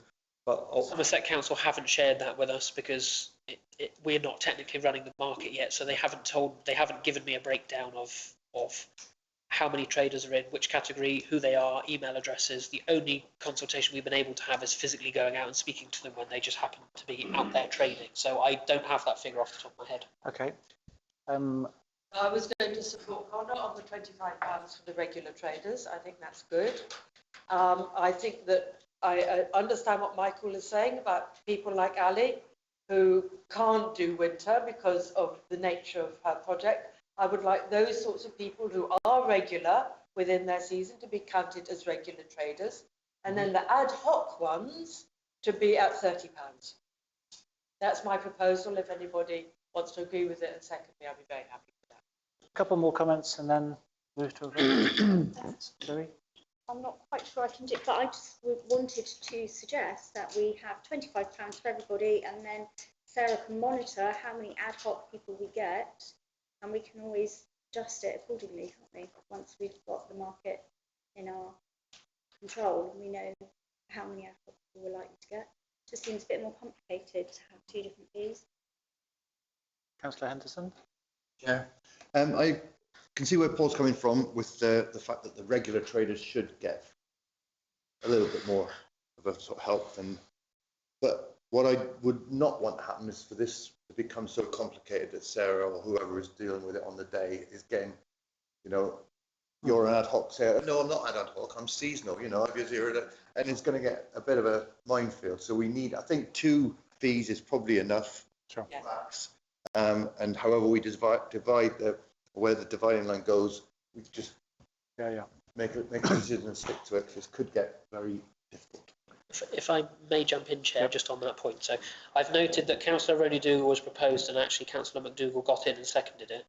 So for regular in terms of the policy, which is about 47 weeks in a year, but also seasonal, which tends to be half of a year, but they are, say, regular through the summer, the same at £25 a week. And then an ad hoc, so a casual trader who might come just on a week-to-week basis after applying at least, I can't remember if it's 5 or 7 days in advance, would be £30. I don't think that would be too complicated to administer, because Sarah will know, she'll know who's a regular, who's a seasonal, because actually they're all going to have to they're all going to have to fill in a set of T's and C's, and Sarah will have a database. And I think on a week-to-week basis, she's going to know, oh yeah, you said you're only coming for this week, you're 30 quid, and it'll all be agreed in advance. So I've noted that 25 for regular, 25 for seasonal per week, £30 for ad hoc. Councillor Ronnie Dougal proposed it, Councillor McDougall seconded it. Could we move to vote on that? Point of order, at what point does an ad hoc person become a regular then? Well, when they come seasonally between 1st of April and the 31st of October. They'd kind of commit, and then they'd have a duty to turn up, or their absences would be noted. Do they pay in chunks, do they? No, week by week. Pay every week. Councillor Cousins? Point of order. Was there not another proposal of just £25, or did I mishear? Yeah, there was. Just trying to... Did it get seconded? Was it seconded? Who was Sorry. Was that proposed before or after the second proposal?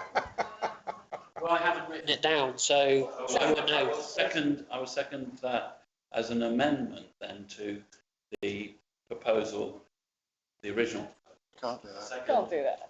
Louise proposal was an amendment, so there's just 25. Different motion. It's not an amendment, it's a different motion. Okay, so there are 2 things on the table.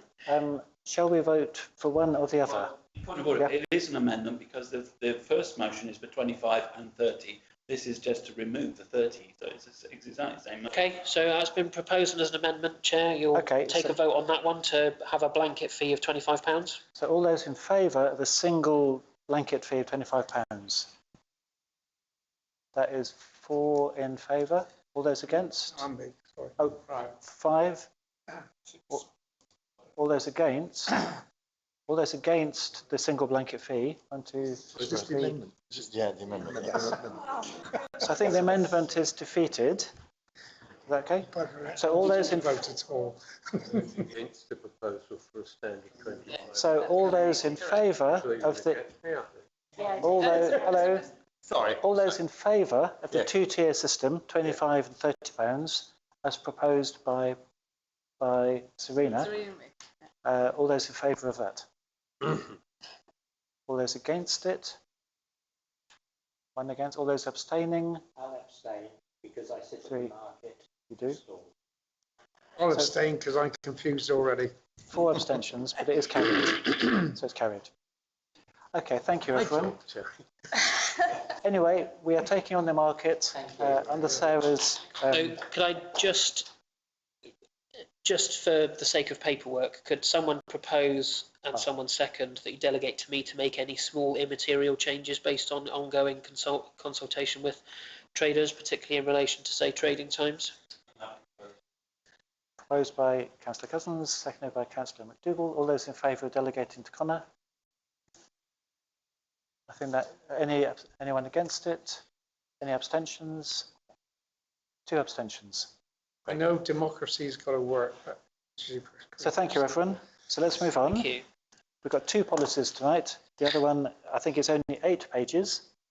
It's a filming of meetings policy. Thank you, Chair. Filming So of meetings this is policy. in reviewing the policies that a town council of our size should have. This was one that was highlighted, and it was one that I could tick off quite easily, and particularly in view of members of the public coming to contribute to the new working group, it was felt that to have a policy in regard of the conditions in which we don't allow and the conduct that we expect of filming meetings, it was felt that in our duty of care for the members of public who will serve on that working group, that we needed this policy. So it was in the folder. It did go in a bit late because, again, it's another task that's a bit thankless. I did share best practice from my good friends at Taunton Town Council. They are a new town council formed in 2023 and even have a policy management policy. So they've got policies coming out the proverbial. So I've taken best practice from them, and it basically outlines when we do and don't allow filming of meetings and what conduct we consider appropriate. So, I guess, Chair, I can give a whistle-stop tour. The aims, scope and introduction aren't the interesting bit. It's the recordings by the council and recordings by other persons that are the interesting bits of the policy. So in terms of recording by the council, this just outlines that we live stream record when our technology allows. Thankfully, this evening in front of me, it looks like it's all working fine. That the camera position will only look at councillors and presenters, speakers. It does not intend to capture footage of the public. However, there may be incidental capture as the camera is up on the back wall, and that people can speak to me if they wish to not be filmed, and I can direct them to where they won't be covered by the camera. The meetings they are live streamed and recorded. We are going to have, in addition to your small speech at the beginning of meetings telling people that there's no fire alarm, we are also going to include on that meetings are recorded to make people explicitly aware in the room that that does happen, that we're responsible for the live streaming. As chair, so you in this sense and chairs of other committees do have the discretion and authority at any time to stop the recording and live streaming if you feel that it is prudent or advisable to do so. Opinions and statements expressed during the meeting are those of the individuals making them and not necessarily of the team. We don't accept any responsibility for statements made. It obviously does not extend to confidential meetings or confidential portions of meetings, so recording and live streaming is stopped at that point. We will make every reasonable effort to make sure it's available, although if there are technical difficulties, which sometimes sadly we do suffer from, the live streaming or recording may not be available. In those instances, you as chair or the chair of the committee will make people aware. If people watch our meetings, it's at their cost and risk in terms of if they watch them on a mobile. That the recordings remain the property of the town council and they cannot be reused or reproduced without the approval of myself on behalf of the council. We may give permission for these recordings to be used, provided that the material is not modified or altered and the ownership of the material is attributed to the town council. So that's something we've suffered from in the past, where people have taken clips and potentially misrepresented what has been said. This outlines the grounds under which the chair of a meeting can end a recording, so public disturbance, disruption, suspension of the meeting, when you exclude the press and the public and have a confidential session, or any other reason that the chair considers reasonable in the circumstances if it's affecting the meeting. And that's about our retention period of our own recordings lasting on our YouTube channel. So that just outlines what we expect of recordings made by the council. So recordings by any other person or body. So the first point outlines that the recording and reporting of meetings is obviously subject to law, and that those recording the meeting it's their responsibility to make sure that they are staying within the confines of the law. They are various bits of legislation that people need to be mindful of, but it's not an exhaustive list. That we expect the recording will not be edited in a way that could lead to misinterpretation or misrepresentation of the proceedings, or an infringement of the town council's values, or in a way that ridicules or shows lack of respect for those in the recording. That if there is a breach of those rules, that we will require that the recording is removed from public view. We outline that there is a lawful right to record meetings of the council, its committees and its subcommittees. However, that doesn't necessarily extend to meetings of advisory committees nor working groups. Now, that's because advisory committees nor working groups are not technically public meetings because they do not make decisions. So although the chair and members of the committee may permit recording to take place, there is not a legal right to do so. However, full council meetings, our delegated committees and our delegated subcommittees can, because they are public meetings, subject to the business being transacted not being confidential, can be filmed. That paragraph outlines that. We don't accept any liability for material published unless we are publishing the material. So well, I won't go down a rabbit hole of a scenario, but we don't accept any liability for anything being posted by someone else. If there is any filming of children or young people under the age of 18 who are present, it can't take place unless their parents or guardians have given consent, and that second sentence goes on to explain that that also applies to vulnerable adults. People seated in a public seating area should not be photographed, filmed or recorded without consent of the individuals concerned. That's if the meeting itself is being recorded. The people sat watching the meeting in the public gallery shouldn't be included in that recording.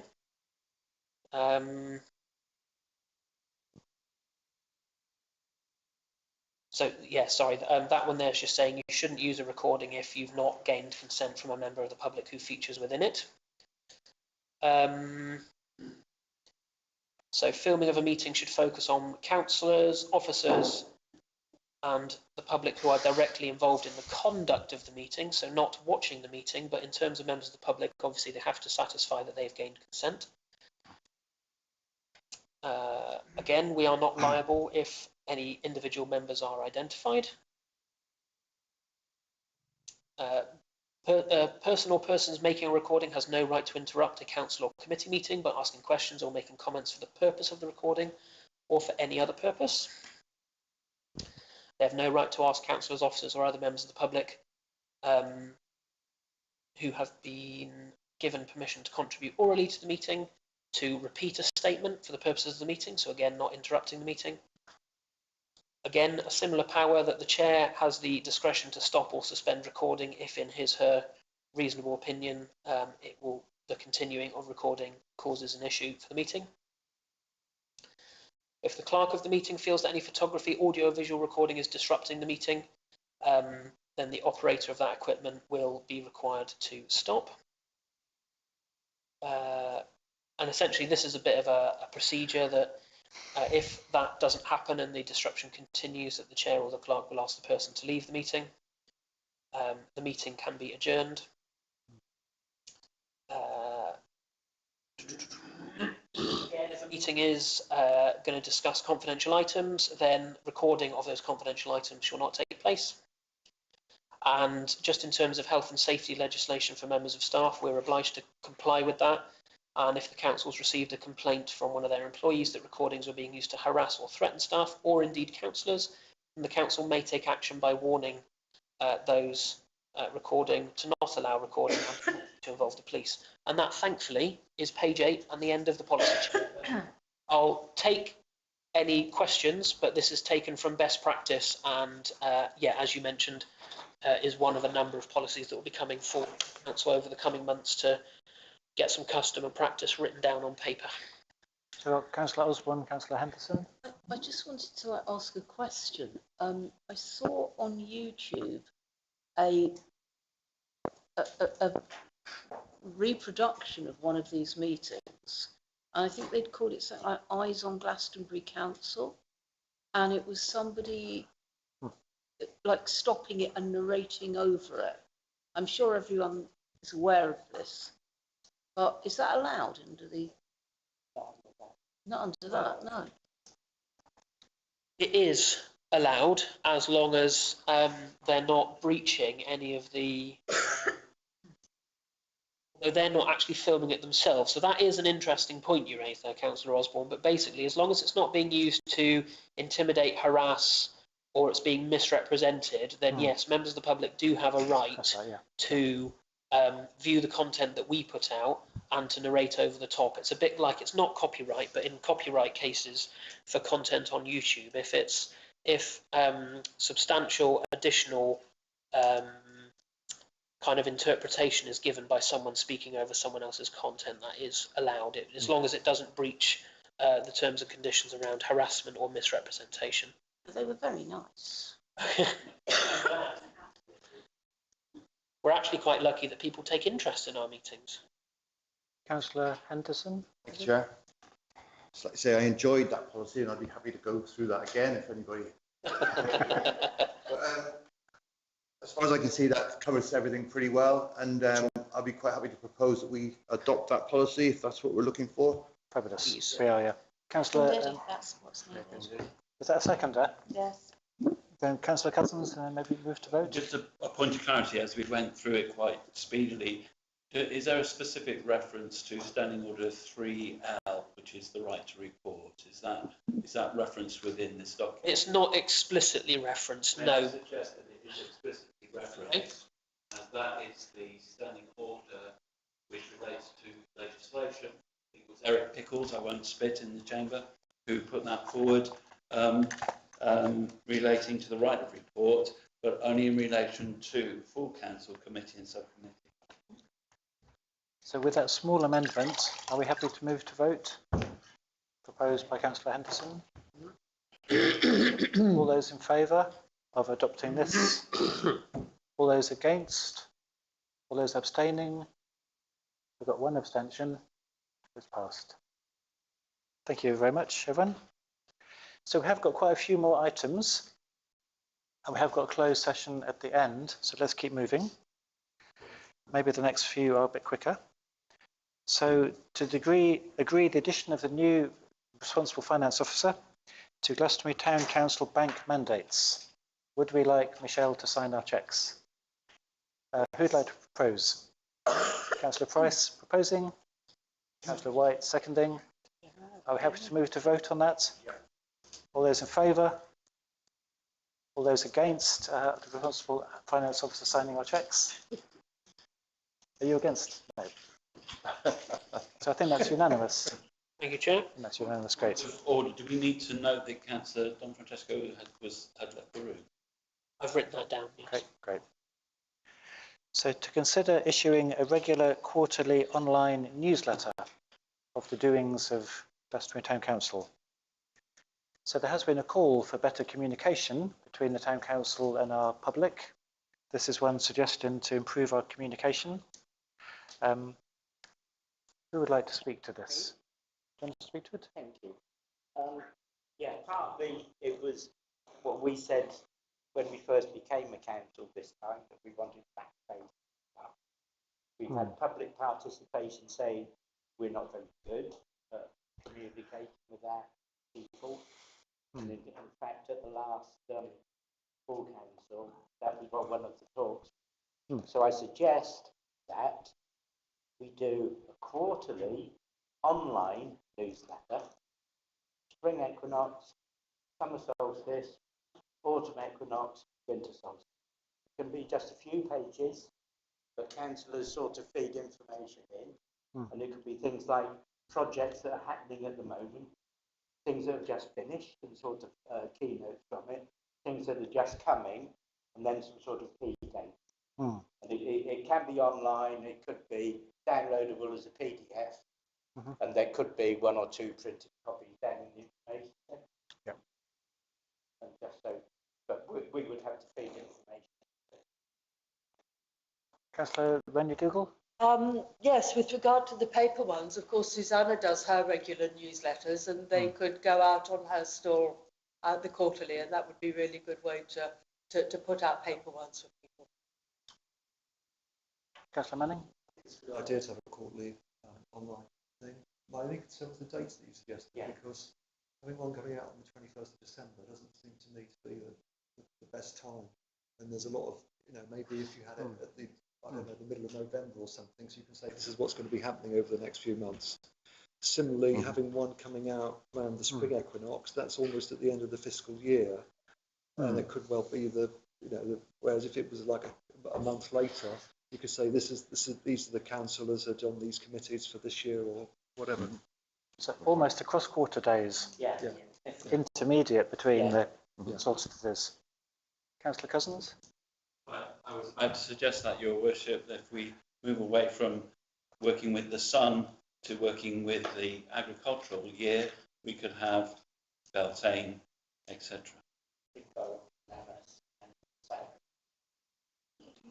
Careful though, because most people outside of Glastonbury don't know what those things are. No. They won't need to. They're just dates. Just dates. Any other questions? Point of clarity, Your Worship. 1st of May, 1st of August, 1st of November, and 1st of February. Yeah. Okay. So you're proposing it? Yeah. So I'm happy to go with those revised dates.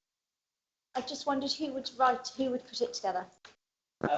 I wondered if our town clerk might be able to design a suitable template, which would make things very, very easy just to be dropped into.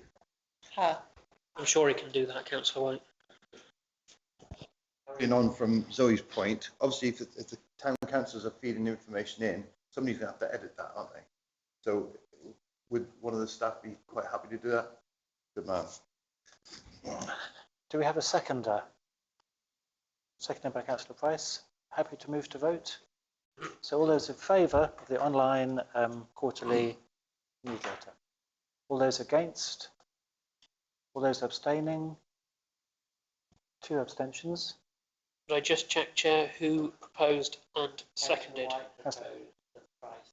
Thank you. Okay, and the next suitable date is May, 1st of May. 1st of May. Is that good? Issue 1, 1st of May. Great. Okay, so moving on, item 16 on our agenda. To note the resolutions of delegated committees. So the decisions that got taken has been in our folder, and this is just a note.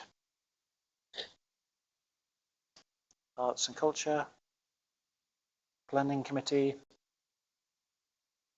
Staffing Committee. So we are recruiting new staff, and that's the end actually.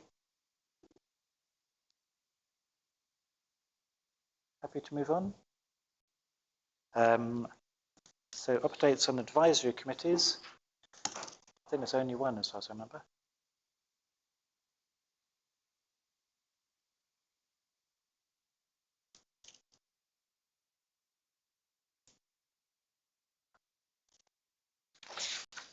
Yes, so there's just one recommendation from the Climate Emergency Advisory Committee. However, I don't know if there might be members around the table who want to give an update on behalf of the other meetings that have been held. Yes, so the only update on the table is from SEAC, which is to support the 2 local bus projects. We talked about the first one at the beginning of the meeting. The second one is the Castle Carey bus project, and we're being asked to support them in principle. Any reflections on that? I'm sorry, I cannot support the Castle Carey one because I don't believe that unless it's on an hourly basis, which it will not be, I guess. I don't think it'll be supported. Thank you. Oh, I'd just like to add, likewise, what we had a few months ago about the Somerton opening of the Somerton railway station. I think that is a fallacy as well, because it'll prohibit the throughput of trains, and I don't agree. I don't see that is a good step forward. Thank you. I know it's not being talked about, but. Councillor Cousins? Thank you. I feel that people at Portishead are quite pleased that their station is reopening. I suggest that this council gets fully behind both of these. Avalon Marshes is absolutely part and parcel of the attraction to this place for many visitors and for many locals. And it is nonsense that we do not have a bus from Glastonbury that goes to the train station. It's not nonsense at all. Got Councillor Osborne, and then Yeah. I think Randy Dougal. Actually, I'm very much in favour of the bus to Castle Carey. I actually find it extraordinary living here that there is no way out of this place except the one that goes to Bristol. It's ferry bus. There's the more buses we could have to Castle Carey, the better. In terms of people coming here for day trips, my understanding, most people don't come here for a week or 2 weeks, they come for a weekend, they come for a couple of days. And being able to get here by rail, rather than paying, it's about 40 quid in a taxi each way. And that makes it absolutely, and I mean, train fares are bad enough, but if you're whacking that on top, it's crazy. And to have an access to a train would give you then access to airports. And, you know, you'd be able to get out and get back if you wanted. I don't know so much about the marshes thing. I've never been to those marshes, but I think people like them. Are you happy to, are you proposing Yeah. this? Okay. Do we have a seconder for it? Is that? Yes. Yes? Are we happy to move to vote? Could I just... Well, I think we need to discuss funding first. What's actually being proposed? Yeah. Okay, I thought it was written down here. And then we seek to fight the funding towards this. So I'd like to speak towards that because just like we've done the SALC grant that will help fund the Avalon Marshes, Susanna Clements is in the process of getting grant funding for the Castle Carey bus. But in order to help her with that, it would be good if this council could actually pledge some money. So I talked about this with Connor. And he considered that we could find funds out of the town improvement fund, that we have some funds in there that could go towards a seed money to enable the remainder of the grant funding to be applied for. And the suggestion at the time was that we put forward either 10 or 14,000 pounds, because that's what we pay for the tour bus, and that was what was surplus from last year. So that surplus money, but via the town improvement fund, could actually go as seed money for the Castle Carey bus, which would then enable further grant funding, like the SALC funding, to be applied for and to be obtained. So in terms of this proposal and that extra little sentence, that's what that was about and that's what was discussed. And I know that John and Lilith had said that they were part of this group that were going to be looking for the Castle Carey bus to happen. And that's why Lilith has very kindly agreed to propose it. Councillor Cousins? I think that it would be very worthwhile, this council, considering an amount, say £10,000 or £14,000 towards this, because it also acts as leverage for the other parishes on the route who may also feel that they could perhaps support it too. Councillor Smythe? I was going to say much the same as Councillor Cousins, and also being an opportunity to investigate further funding opportunities. Perhaps will be in a position to do so. But as it stands, I think to support in principle that we seek to find funding towards this is what we need to vote on tonight, without going into too much detail. Councillor Manning? Sorry. Just a couple of questions. We're talking about 10,000, 14,000 this year's budget, or is it next year's budget? The first thing. The second thing is this an ongoing thing? Is this something that we're going to be asked for every year, or is it just basically to get the thing up and running and then we don't have to pay any more? I see you're looking at me. My understanding is that this is a seed money to get the project going. Councillor McDougall? I'm just wondering whether we should consider the Windmill Hill bus idea as well, you know, is that more important than getting to Castle Perry or not? I've got no, I just want to ask the question. Yeah, may I answer? So at a previous meeting, it was agreed that the ward councillors for St Edmunds Ward would meet to discuss the tour bus and the extension of the tour bus, and we haven't yet done that. We will be doing that at our AGM. Thank you, Worship. Too much detail. Move to vote, please, on this motion. So am I right, we're voting on the motion as written down in the recommendation, that we support in principle the two bus projects and we seek to find funding for it? That's right. Is that correct? Yeah. Okay. Can they be voted on separately? Because I am in favour of the Avalon Marshes, certainly not the Castle. We've already voted on the Avalon We've Marshes. Those have got a second. That would be an amendment to this. We've got a proposing a second. Sorry, Conor. Sorry. Yeah. So what I would like, I'd like two things. I'd like a figure that you would like, but rather than stating where you would like it to come from, because it's not money. So the fund that I identified is money that's neither this year nor next year's, because it's actually last year's money.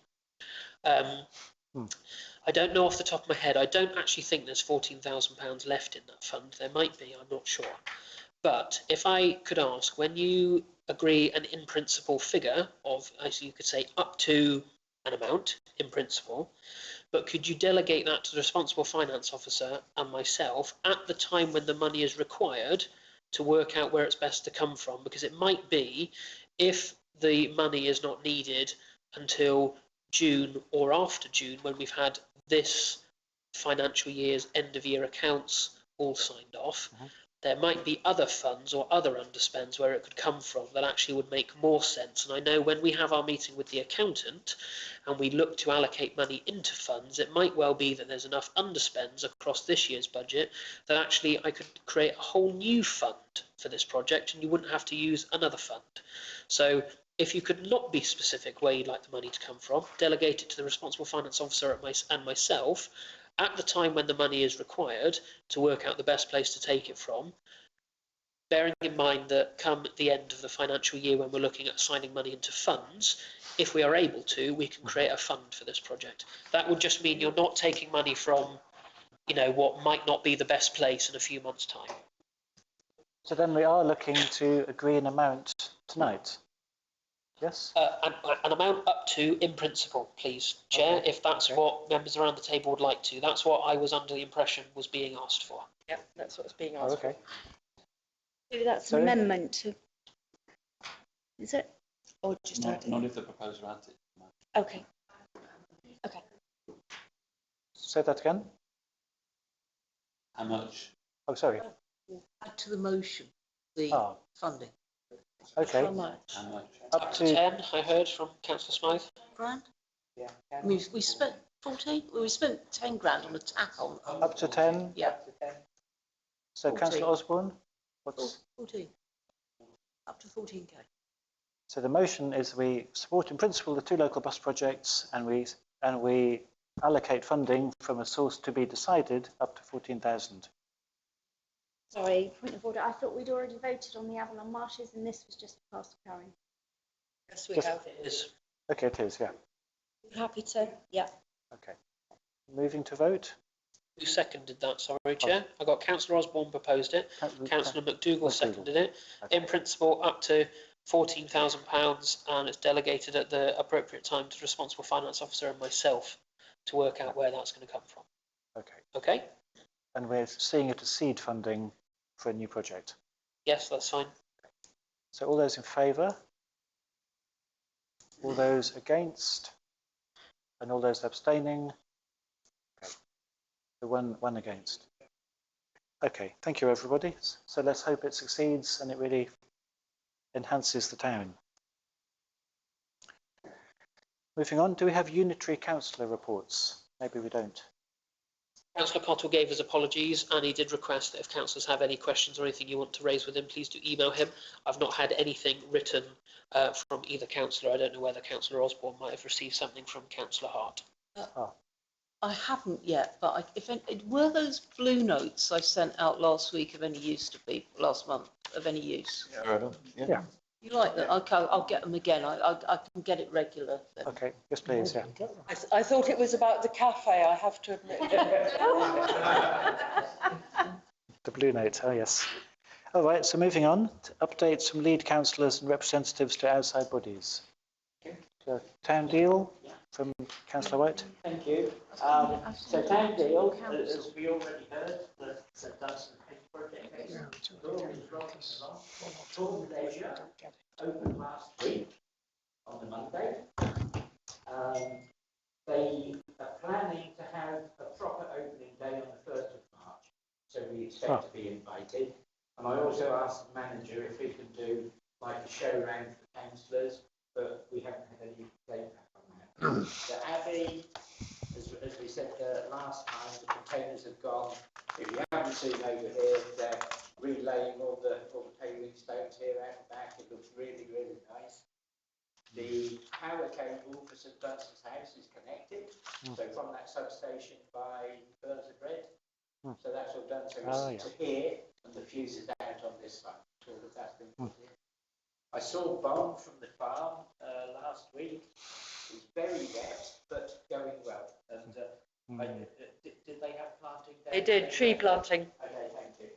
I was over by Bridesmound on Thursday, on that Sunday, and the fenced area where the roundhouse is going, so that was all sort of ready to go for that. Would you like me to update? Yeah. So we've got the water in now, the National Grid have just installed electricity into a point that it can be used. Hoarding is up. We've got one of Glastonbury mural artists is going to be painting a mural on the hoarding, which is being designed to show the 3 different sorts of the project. We've just appointed Dowless to be the contract administrators. That is happening. Surprise. I think they sign it tomorrow. Nice. And then they will get the Roundhouse Company contract signed and off we go. So we're teetering on the edge of ending the bureaucracy and actually starting the physical work. Thank you. My understanding, and I could verify that the coal yard was empty and blocked off, and so where the footpath is by the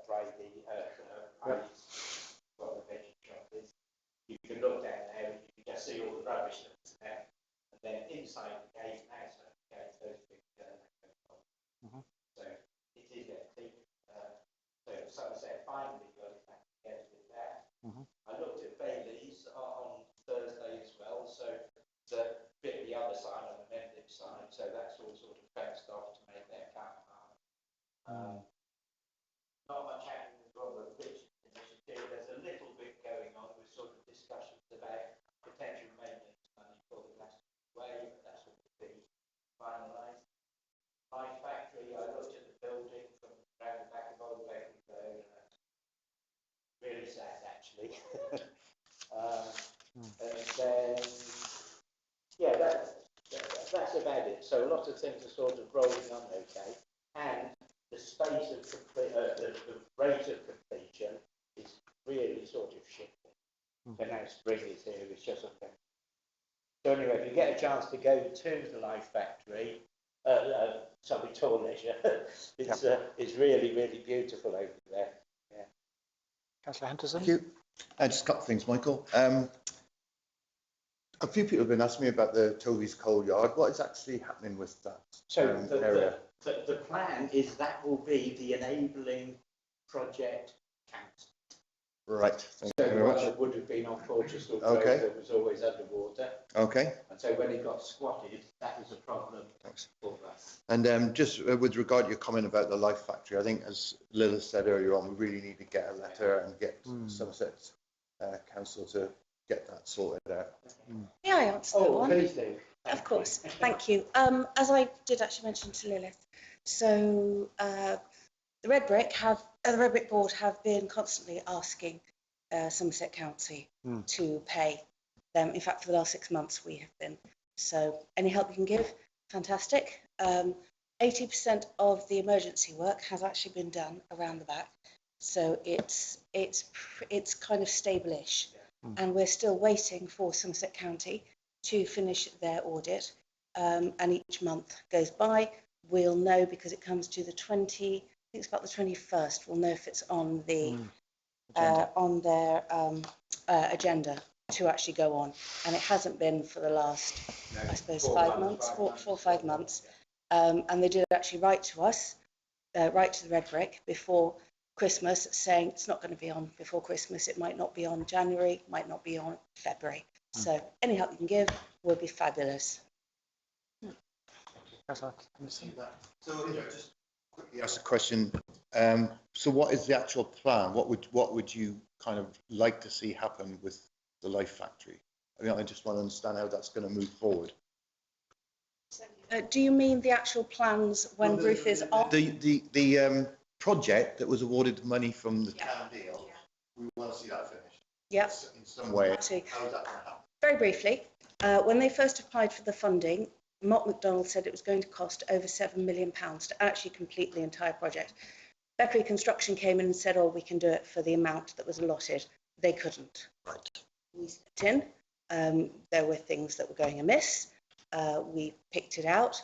We did our very own audit, which actually showed that if all the money that was left, because they hadn't gone for match funding, if all the money was left, you can possibly pay all of your creditors, and that is it.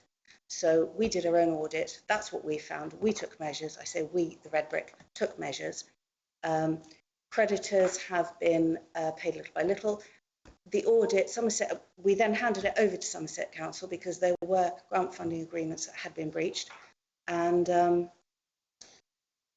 they said it needed to go further. They are obviously belt and buckling because of the financial disaster they're in. It's like a perfect storm.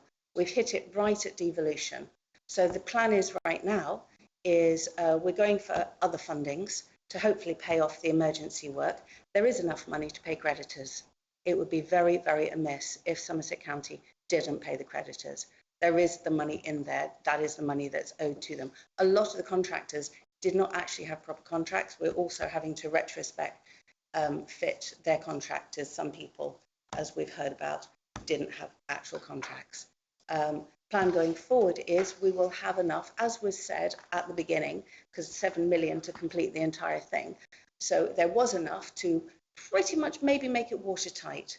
We do have a plan going forward as far as the roof goes, and as far as actually making it a solid building. Match funding is needed. Lots of the other projects are having match funding problems, but we're holding it together.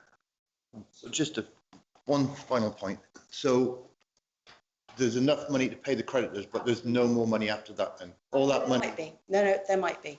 That's what our audit looked at it and said, yes, there's enough to do lots of other stuff, including the emergency works, which we're now looking for outside funding for because we want him paid off now because he did such an amazing job.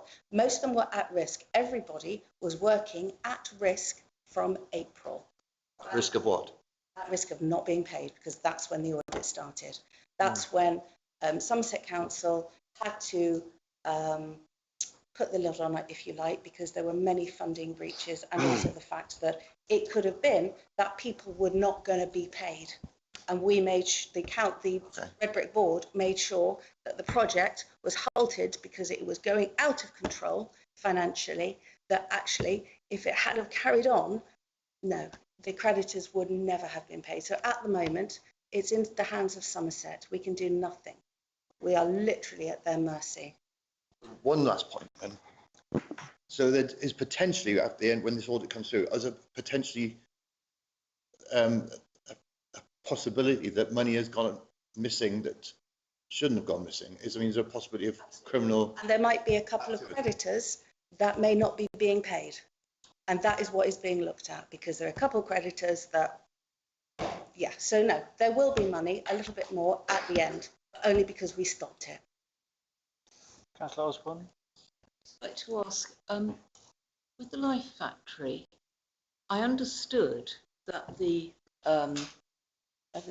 sort of wooden bits that make the roof, they were only good for were only good for 6 months.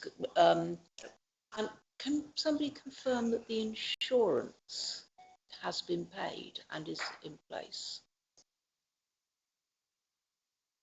Joyce John. Purlins. Nice. Not gable ends. No. No, the gable ends are that. Purlins are that. I've learned so much. So Rafters. we should move on. Councillor Cook, and then we'll move on. Thank you. Yeah, Mike, tall leisure sounds great. I haven't been around it yet, but my daughter's been in there. Says it's fantastic. It's a solid gym building, but that's it. The building I can tell you from history is the foundations are over a metre. The walls are absolutely solid, concrete breeze block. So that has, like I said to you before, if it's done well, that's it. That building is secure and sound and safe for the next 100 years, at least. Thank you. Cool. Good job. Thank you. Well done. One thing I particularly liked about it, it's got a flat roof over the top of the gym studios. There's a wire all the way round the side. When people are working up there, they can just wear a harness, clip themselves on instead of having to put scaffolding. I went, oh, that's a really interesting idea. So any other updates from any other outside bodies? Councillor McDougall? Yes, I've been in my LCN role to a couple of local plan meetings today and yesterday, today with Loughmandy. And they're at the initial stages at the moment, and it's going to be until 2040. If it's anything to go by the previous local plan, it won't be ratified until 2034, but hopefully a bit earlier than that. So we've got plenty of chance for our neighbourhood plan to be effective. So hopefully that will be going forward this year. What else do I want to say? Yes, so we're at stage one. Well, we've been doing the calling for sites, so that's part of the stage one, engaging key stakeholders. Stage two is happening now, looking for evidence and assessment and to put forward for the first draft. I think that's all I need to say at the moment. I've put all the ideas that we've had from our community review, our neighbourhood plan. I've tried to sort of shove them all onto these pieces of paper that they presented us with. So, cool. So all our fantastic ideas have gone in there, hopefully. Councillor, John had his hand up, and then Paul. Thank you, Your Worship. I attended the meeting of the Internal Drainage Board on the 27th of January. I'm pleased to report that all of the green work that is done is being done. Of course, we're still in the same predicament that we have been in before. I've reported before that the main rivers are not being dredged as they should be because nobody has the money, and even if they had the money, we don't have the resources because they haven't had the money for so long. So we're in a bit of a state there, especially as it's been raining quite a bit. One of the things that was really great to hear about was the Ill project. Vanessa Becker-Hughes, as some of you may know, came to give a report to the Internal Drainage Board, and obviously getting eels up the Reens is vitally important. And I don't know whether we know this, but on the February the 18th is Eel Day in this country, so we celebrate the eel on February the 18th. But again, that's an amazing project, and I'm sure this council wishes Vanessa all the best in progressing with it, and I hope that we will take an interest in supporting that. Cool. Yeah. Councillor Manning, then Councillor Napper. Glastonbury Chamber of Commerce, our next meeting is on the 20th of February, which is a Thursday evening at 6 o'clock at Tor Leisure. We're having a meeting there. We've got Rob Beckley coming along, the High Sheriff, as well. So it's a good chance to do the networking. That's the next one. And our next meeting after that is also in Glastonbury. It's a few weeks away, 1st of April. We're having a breakfast at the Crown. Nice. Very nice. Councillor Napper. Thank you, Your Worship. Can I just report that I probably said it last month, but the mill stream is looking in a very sorry state, and it's silting up quite badly. And if we don't do something quite quickly, I think that we're going to, IDB is going to be in trouble with flooding at some stage because, like I say, it's being silted right up badly. Any particular bit there? Sorry? Any particular part? Well, I can only report on my part down at Dye House Lane, which is really bad. anyway, like I say, I reported it last month, and I'll do it again until something happens. Point of clarity, did you report it to the interim drainage board itself? No, I haven't. No, I reported it to you last. I think we had conversation last month. It may be worthwhile also reporting directly to the IGB. Councillor Ronnie Dougal. On a lighter and more positive note, a friend of mine a few months back now, on a bus coming over Pompile Bridge, saw a heron with an eel in its mouth. Great. Any other outside bodies? Very good. Okay. Thank you, everybody. Very interesting. Mayor's announcements are fairly brief. I helped mark Holocaust Memorial Day a week or two ago with Councillor Price and Councillor Osborne. Thank you very much. And I think we intend to mark it again going forwards. I was very pleased we had representatives there from the Jewish community, the kind of LGBTQ community and the traveller community, who were all kind of, suffered under the Holocaust. My chaplaincy is going really well. They're kind of asking, what's the next mayor going to want to do? And I can't answer that question, but they kind of want to keep meeting anyway. So I took that as a really positive thing.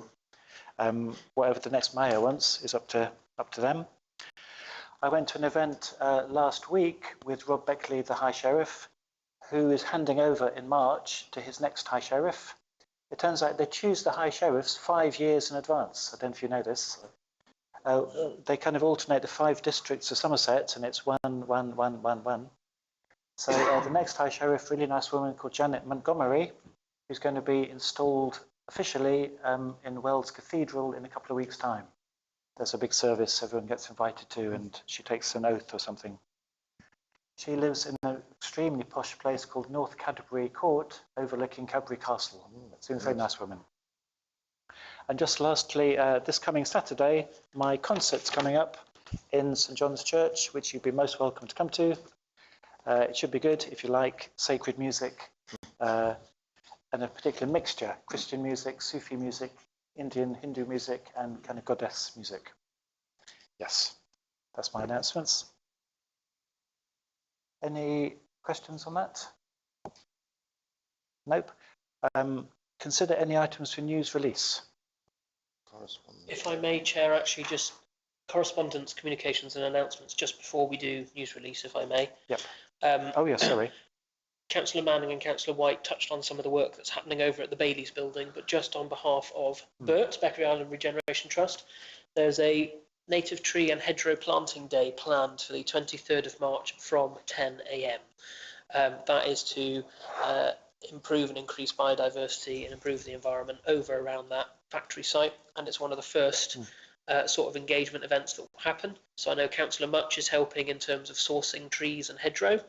And various people will be out there volunteering on that day to get that planted as one of the first improvements to the site. So I just wanted to make everyone aware of that. It will be promoted online via the BERT website. The Town Council can share it.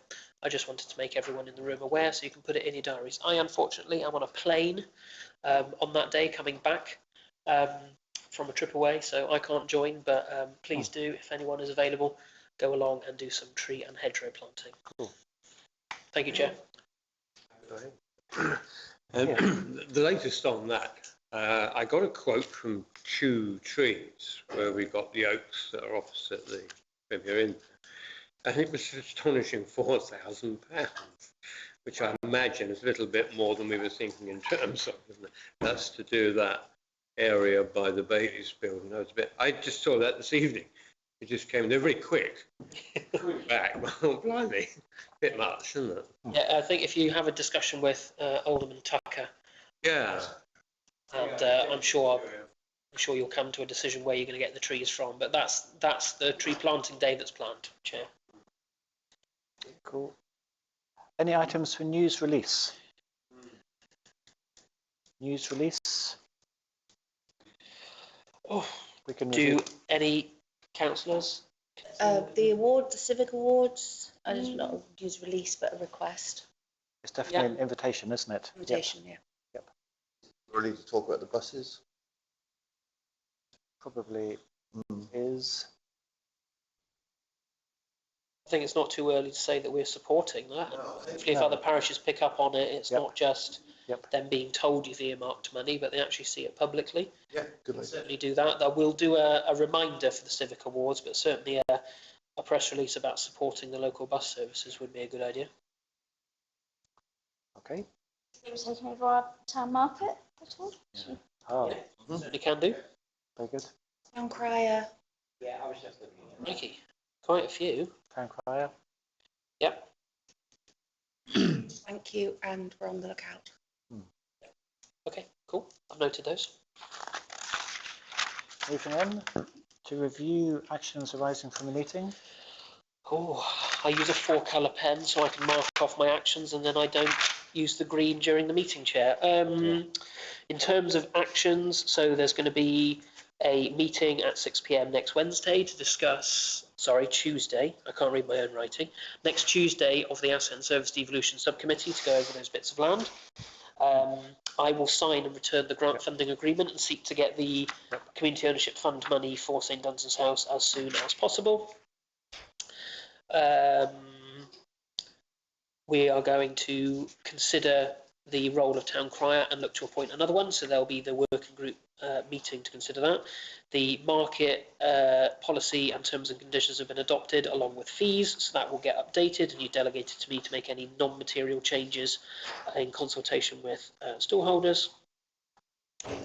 I will add in about Standing Order 3L, and I'll do a review of other standing orders in respect of the filming of meetings policy, any that are relevant, and I'll add those in, and we will adopt that and put that on the website.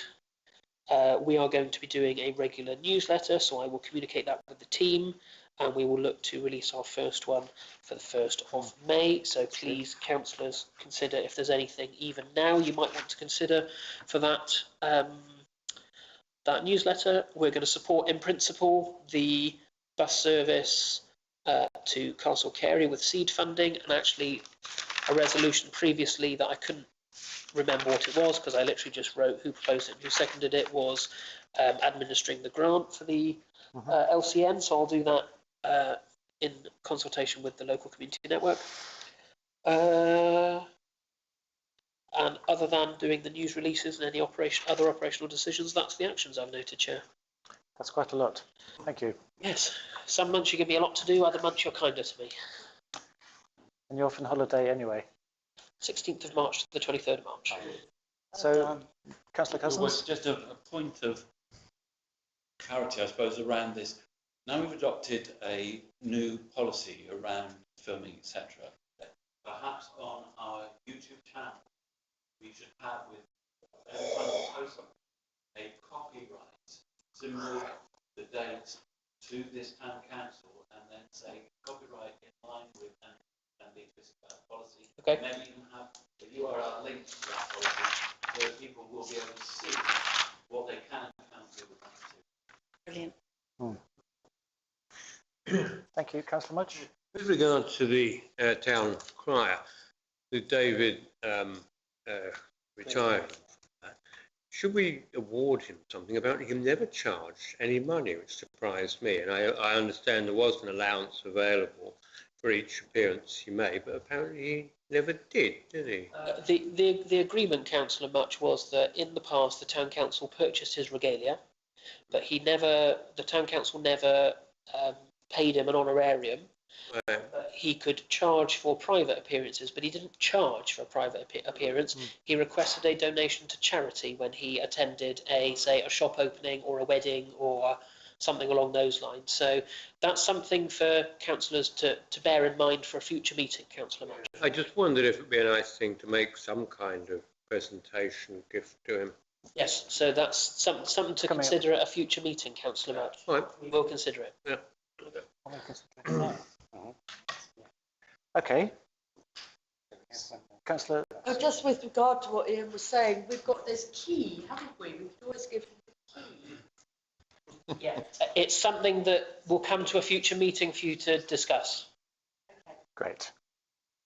So we've got 2 more pieces of business, but they are more confidential. So we need to pass a motion in accordance with Public Bodies Admission to Meetings Act 1960, to exclude the press and public for this item. Are we happy to do that? Would anyone like to second it? Seconded by Councillor Henderson. So, all those in favour of excluding the press and public? All those abstaining? All those against? That's passed. Unanimous? That is unanimous, I think. Thank you, Chair. I will just conclude the Terry. stream. You can Good night, if you Michelle. want Thank you very much. But you can go if you